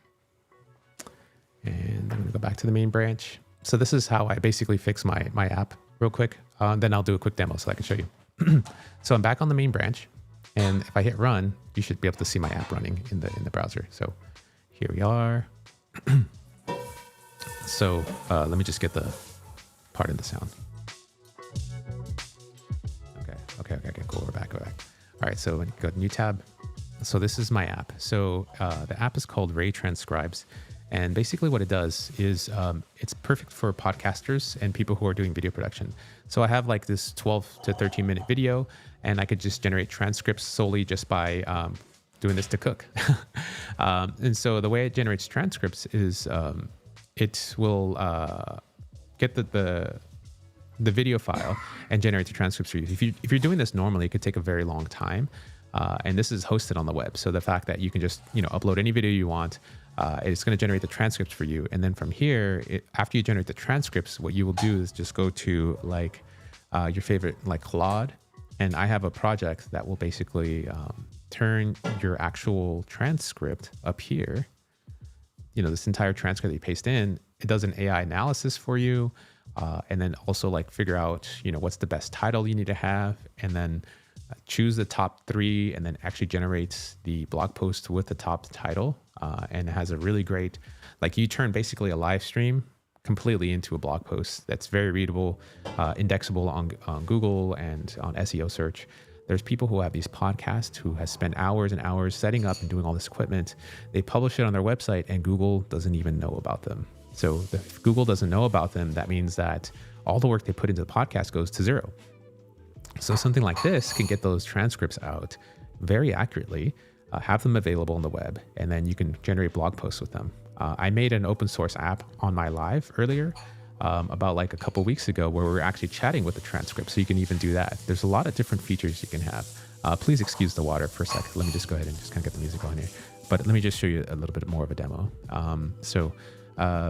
Once you have this type of thing going, it's super powerful because you need to have these things indexable by Google. Until Google can have audio processing, which they probably won't because it's too expensive, no one will know about your website. So this is something that's very valuable. It's something that I needed as well. And the other thing that it does generate is the ability to have transcripts.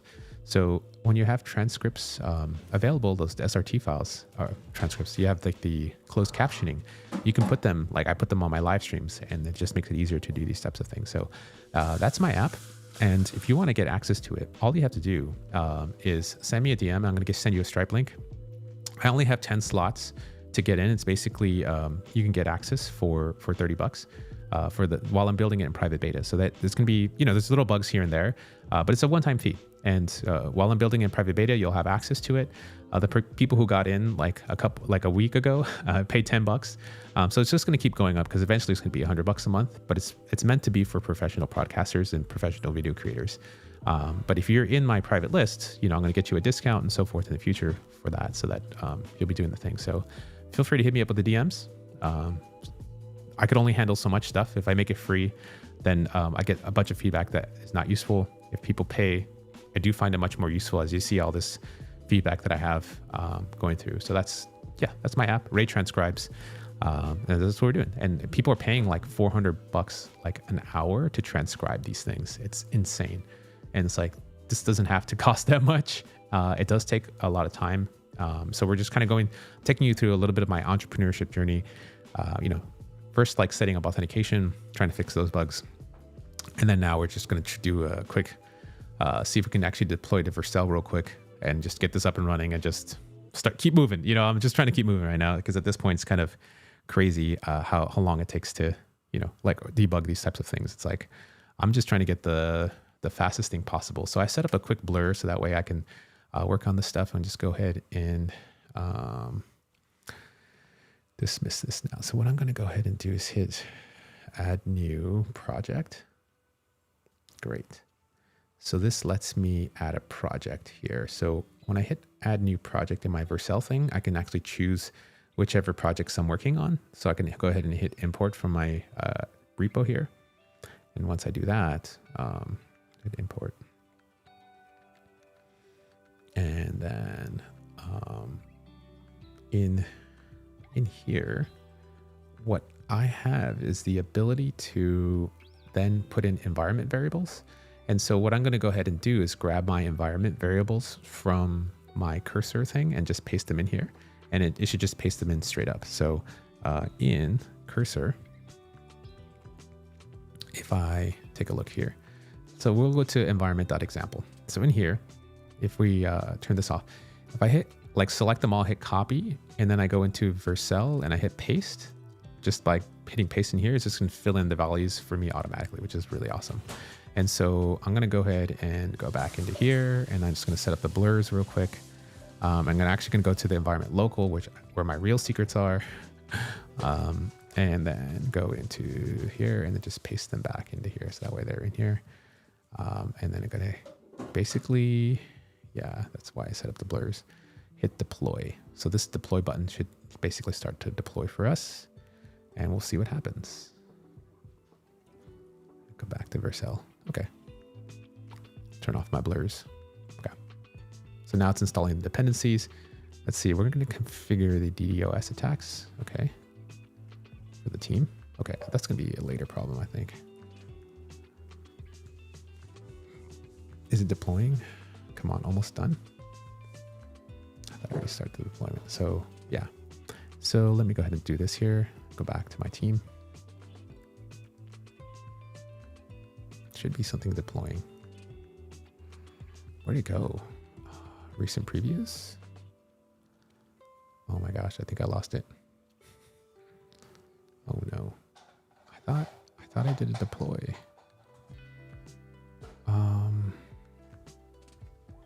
No way. Okay. Oh, that was a really bad interaction screen. Oh man, okay.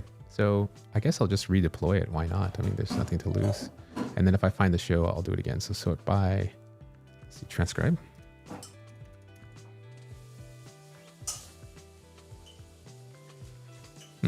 That's interesting.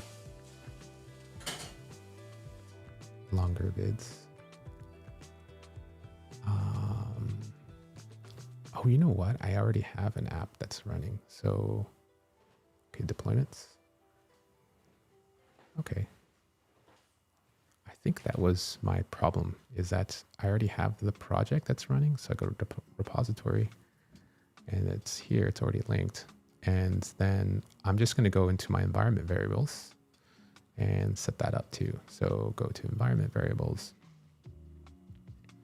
and make sure I have my keys in here from toggle cloaking, go back out, go back into Vercel, paste them in. Okay, save. No environment variables were created. Why? Huh? Oh, I already have them. Okay, great. Added 2 minutes ago. Great. Okay. Since I already have them, that's awesome. So now I need to do is go back to general. Okay. So I go to project. And then now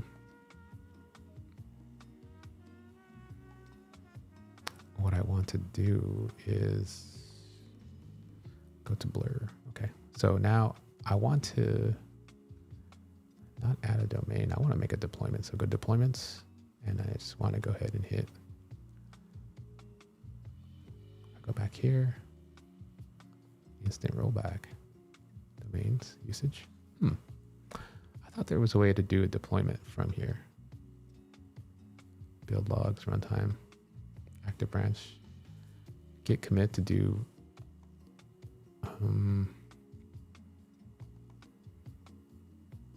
Is it because it's not wide enough? Sometimes some of the UI is not revealed until I do this. Huh. Add a domain. Okay.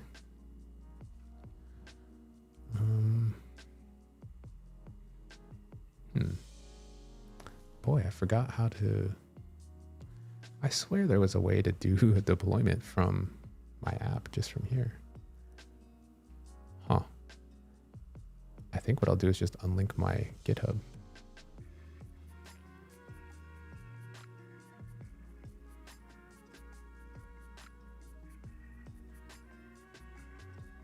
Just reconnect it.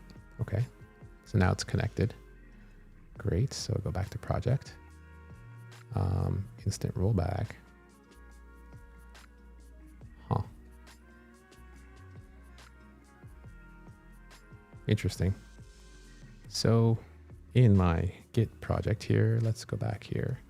So I have auth feature branch. So works fast first try.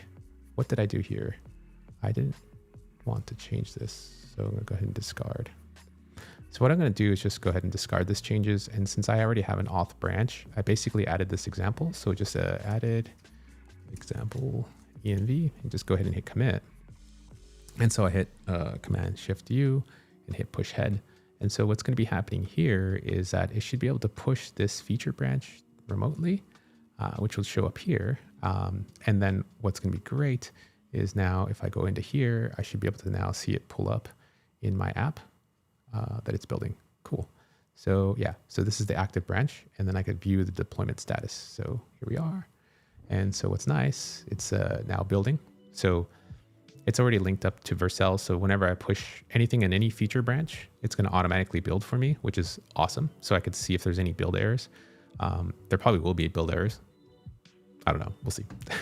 And so, yeah, we'll see what's up. I don't know if there will be build errors, actually. 38 seconds. It should be done by now. Yo. Okay, we have an error. What's the error? Word timestamps. Oh, so I have linter errors. Okay. So, of course, let's just fix these. Why not? So in transcription form. So, okay, this is great. This is just really good housekeeping here. So in here, basically, the linter error is this, that I'm not using these guys. So I'm just going to go ahead and hit a new chat window and say, whoops, in Safari, I'm going to make this to the side a little bit. And then this one over here. Thanks for chilling with me in the vibes. Thanks everyone for hanging out. This is so cool. All right, so let me just go ahead and, dang. Okay, there needs to be a better way to copy these logs, I swear. Okay, fix this build error.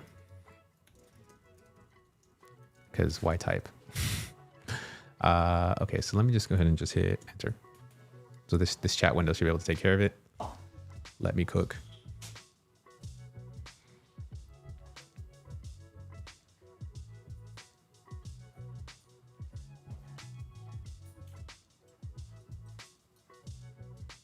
What? Okay. Add code base. Can you review? I'm just curious. I was like, it suggested something and I wasn't really sure. Okay. Here we are. Dang. Okay, so the server actions being used for handling API requests and data processing. And the project FFmpeg for audio conversion. So fix the build error. Dang. Fix the build error. And then paste this in. Let's see.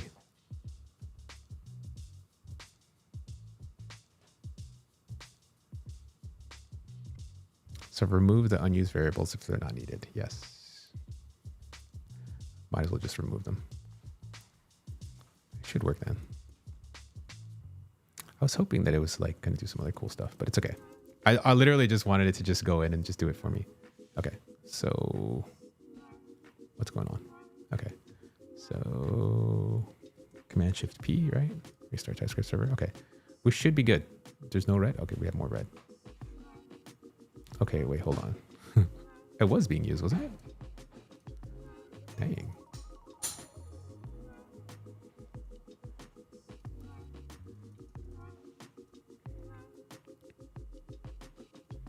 It's declared, but is never read. Oh, okay. So let me just go ahead and just do this. This sign, but never used.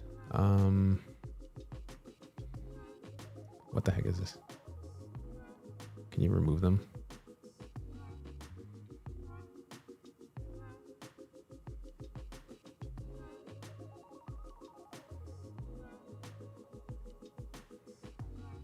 Let's see what they did. Yeah, so they just made them to be used later. Okay. I think there should be accept. It's assigned but never used. What the heck?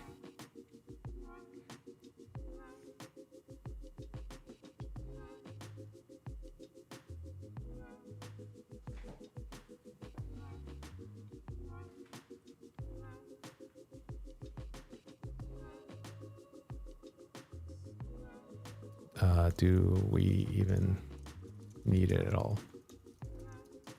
See, I don't even know. If you're not using anywhere in the components, yeah, I'd say remove it. Right. Accept.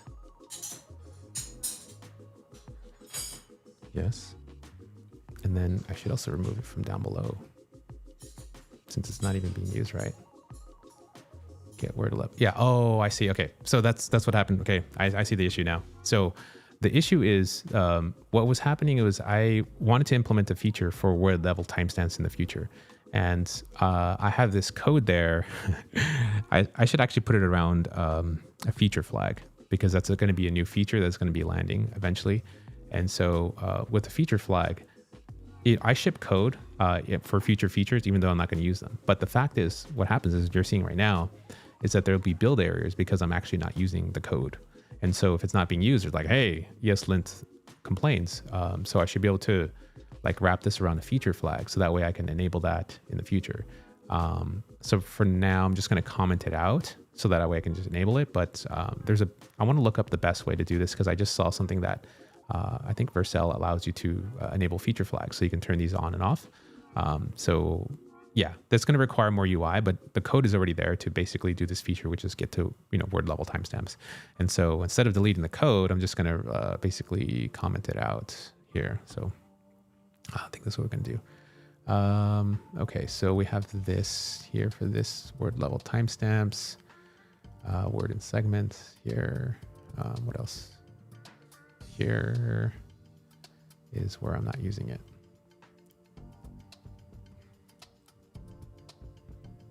Yep, please. Oops.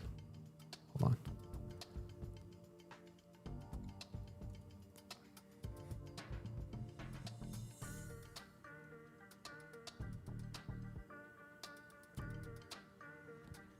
Boop. Okay. And then down here as well. Okay. I think we're Gucci. And then I think just going to do the underscore, right? Oh my gosh. I think that's how that works, right? No. Actually, I'm just going to remove them from here.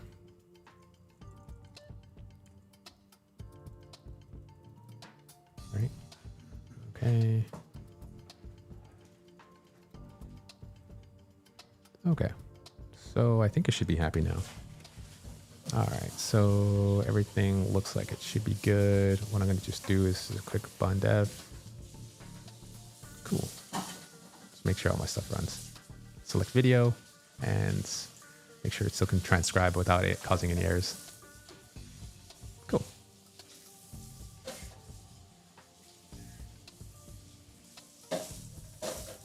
Yep, everything still works. Awesome.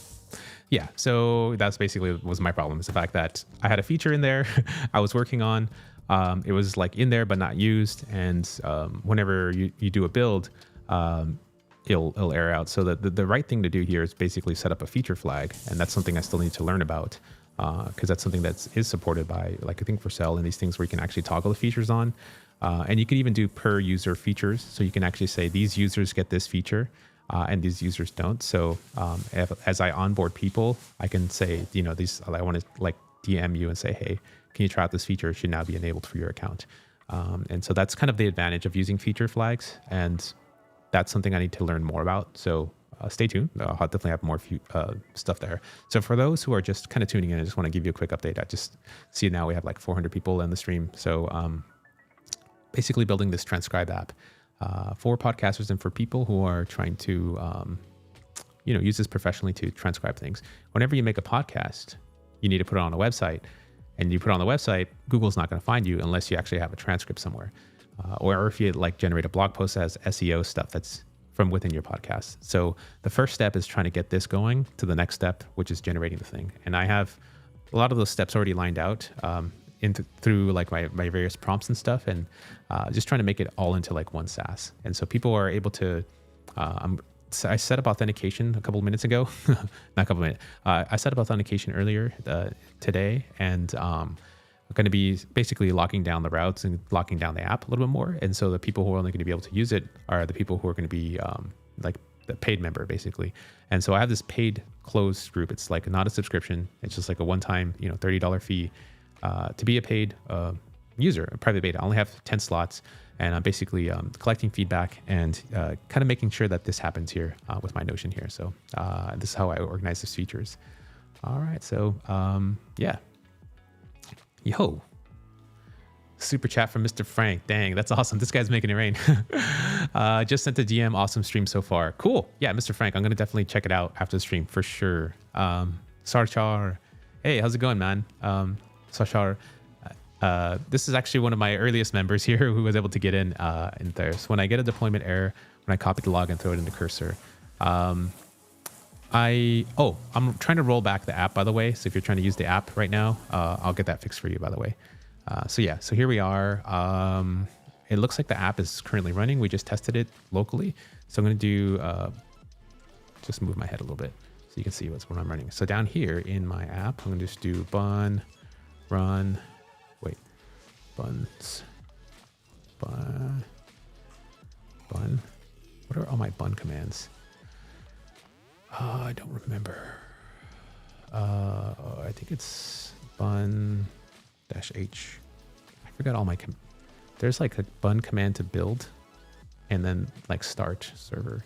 So I forget what it is. See, like running through this and reading the documentation takes too long. So I'm just going to ask AI. Bun build. Okay, so let's see if do command shift K. That is bun command to build and run production server. Yes, here we go. So what I'm doing is basically going through the build process in the same way that Vercel will do it. And if it builds here and if it runs, then that means it's going to run on Vercel. So that's what you have to do. So basically the command, if you're doing this at home, is to do bun run build. And then the little ampersand basically means after that task is done, it's going to run this next command for you. So that, which means bun run start. So that way you don't have to type it in by hand twice. You just do the double ampersand. So that's kind of a shell hack here. So cool. Yeah, it is running. So let me just go back here and it should be cooking. Yeah, sweet. All right, cool. All right, so what we're going to go ahead and do now is deploy this. Actually, it should already be, it will deploy when we check in the change. So we went to here. I basically made the changes to make sure I kind of hid the feature for now because I will be adding it in the future. And go ahead and hid, see, feature disabled, future feature, and hit commit. So it's kind of nice to sort of have notes like that available just to know what you're doing, you know, and that's kind of why I like to check in stuff as much as possible because I totally forgot there what I was working on. Can you imagine if the project gets really, really big? You make a change like months ago and you're like, why did I make that change? Why is this in here? And you can sit for like days. You can even ask the AI and it's gonna be like, the AI has no clue or context, right? So just like you were both kind of clueless. But then I quickly remembered, it's like, yes. So it's kind of good to touch code every day just so that you're up on top of your project. And that's kind of why I'm kind of narrowing down my focus and like, okay, we got to ship one feature, keep it small, keep building. And I'm still recovering from long COVID. So I still have some like brain fog issues or memory issues from time to time. And so doing this as an exercise helps me because, you know, like the more I do this, the more it kind of primes in my brain. We're kind of rewiring everything here. So we're doing that.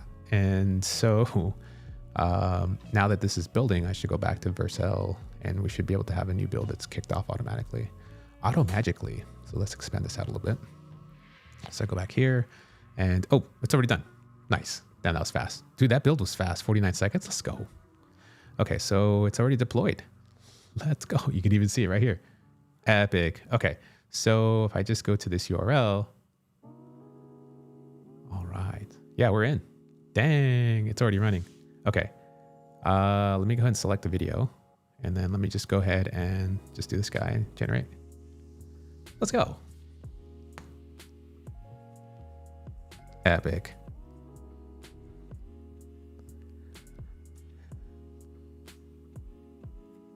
There we go. Boom.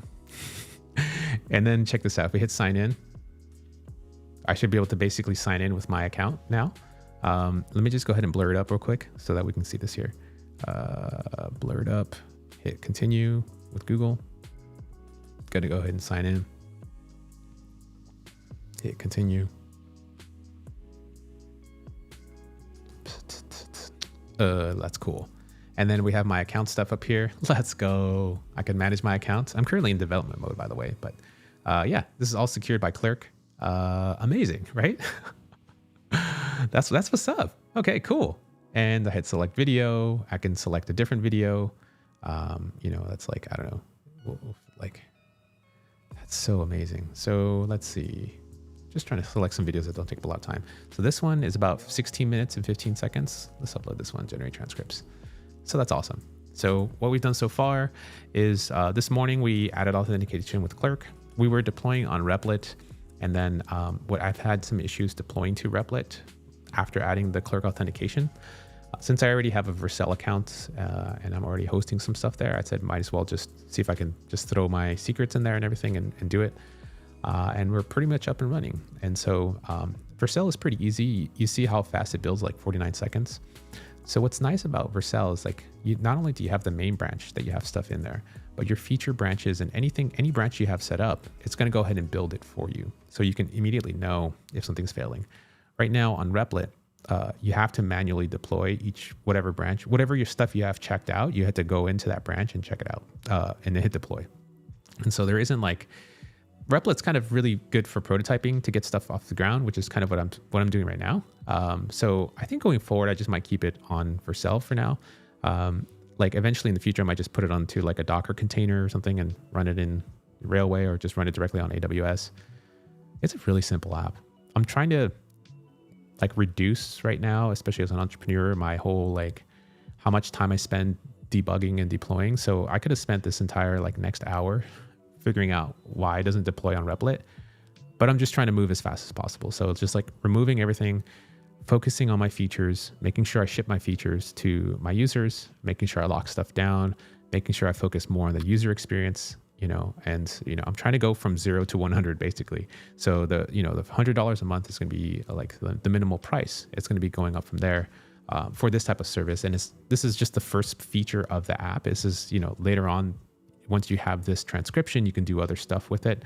And so I'm going to be basically building as I go, as you're kind of seeing me do this right now live here. So we're using, Cursor, we're using, Vercel, we're using everything we possibly can. I'm using authentication with Clerk.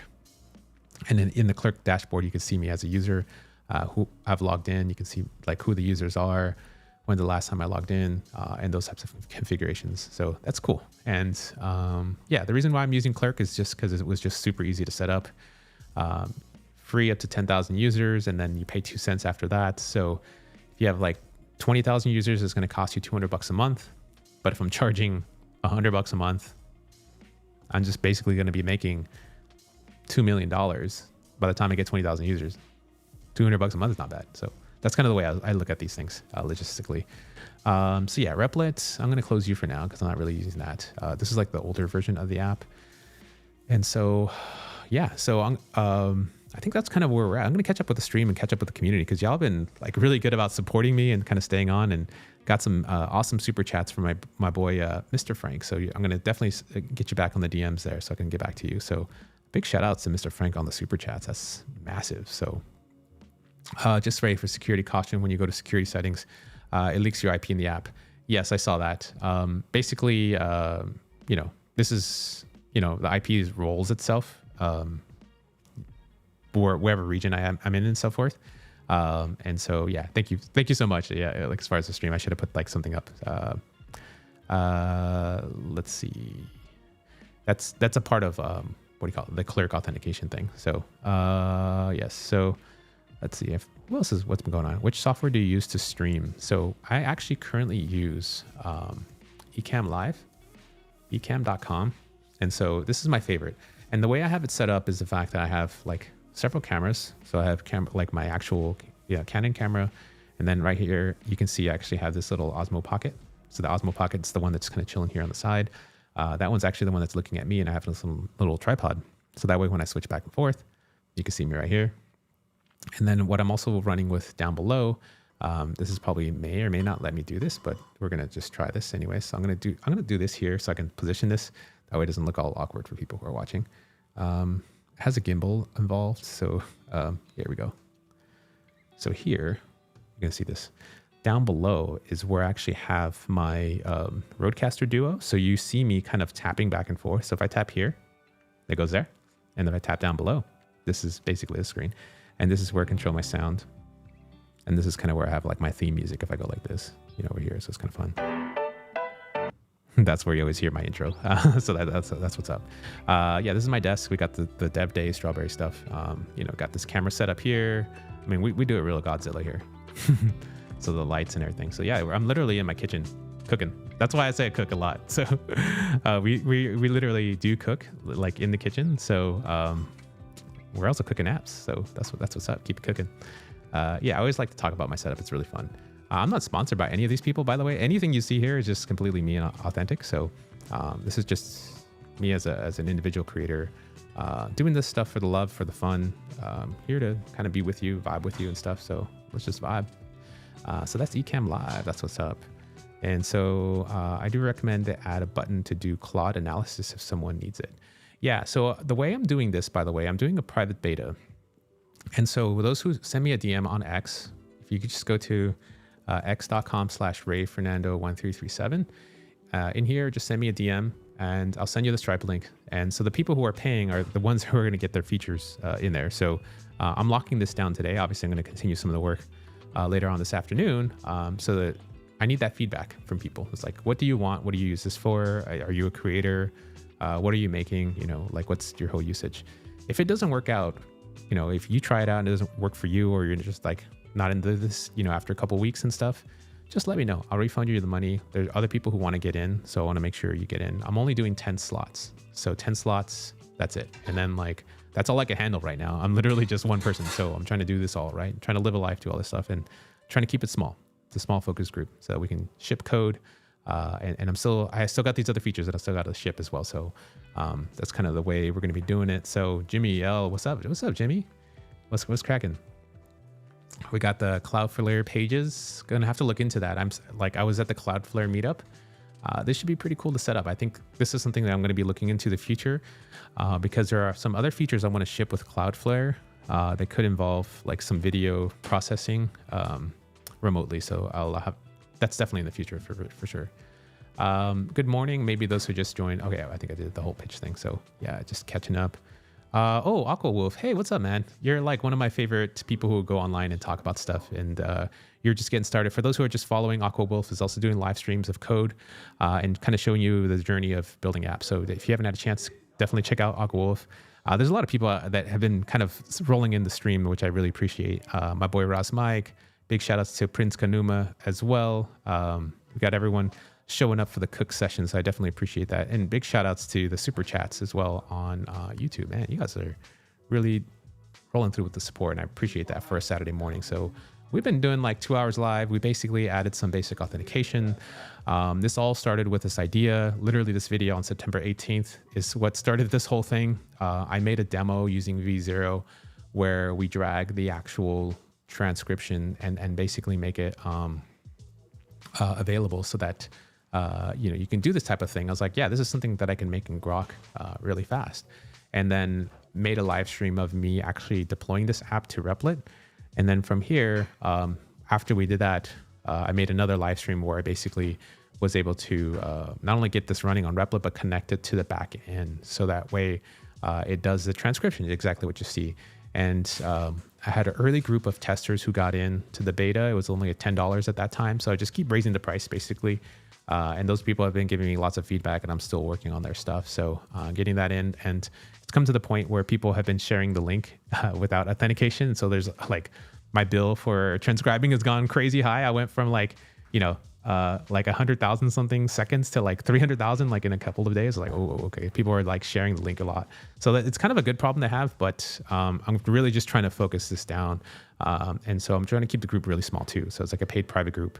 While I'm building the app, you can test it. And then if you don't get into this round and it's already, all the spots are filled, I'll open up some more slots once I ship some more features for these folks and iterate. But then the price then will be higher. So it'll be like probably $40 or something to get in. So it just keeps going up from here. For those who are really interested, I feel like you know who you are and you'll find me. Just hit me up on the DMs at RayFernando1337. So we got that. We got some people sliding in the DMs as well. Let's see. Awesome, Ray. High quality content keeps bringing me back. That's awesome. Yeah, just trying to ship software, teach you a little bit of what I know, trying different things out. I'm learning as an entrepreneur as well, so this is all new to me. What's the next feature to work on now that Auth is working? Well, Auth is still not completely working. I actually need to protect the route. So let me just add that in right now that we talk about it. So protect my route with Auth. So yeah, I guess part one of the Auth is done for this feature. I'm trying to keep my board as simple as possible, by the way. It's so easy to spend more time as a project manager if you want to like keep complicating things, because this ideally would be like the top level thing, and this would be kind of a nested route. My light went out. That's how I need to kind of change it up. So here, I need to protect my auth route. So what's happening right now is that, sure, you can sign in, but if you can still upload a video, even though you're signed in or not signed in. And so I need to make it so that I present a different user interface. So if you go to my app, I should be able to say, hey, this is my app and whatever. And then once you sign in or you're part of the private group, you can do that. And I could probably have a wait list. So I guess my next feature that I'll add is going to be like a wait list.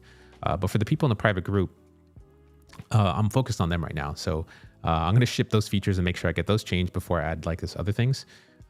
There's a lot of moving parts, obviously, and I'm just a solo creator and solo founder. So this is kind of the debates I'm going to have. And I'm just going to turn on my stream as much as possible. So right now, I have a poll that's currently running on X, and it'd be super helpful if you can help me fill this out.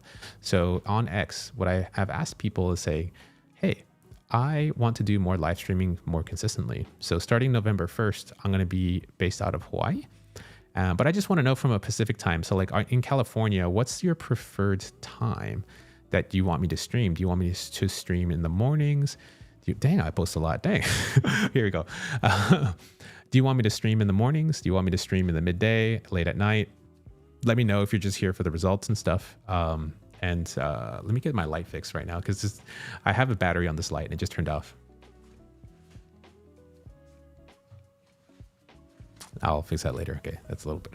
So if you can go onto my X profile, actually, I'm going to share this right now on the stream. Copy. And put this here. And then for those who are currently on the live stream on X, I'm going to go ahead and make sure that be sure to fill this out right meow. So here, please fill out the survey.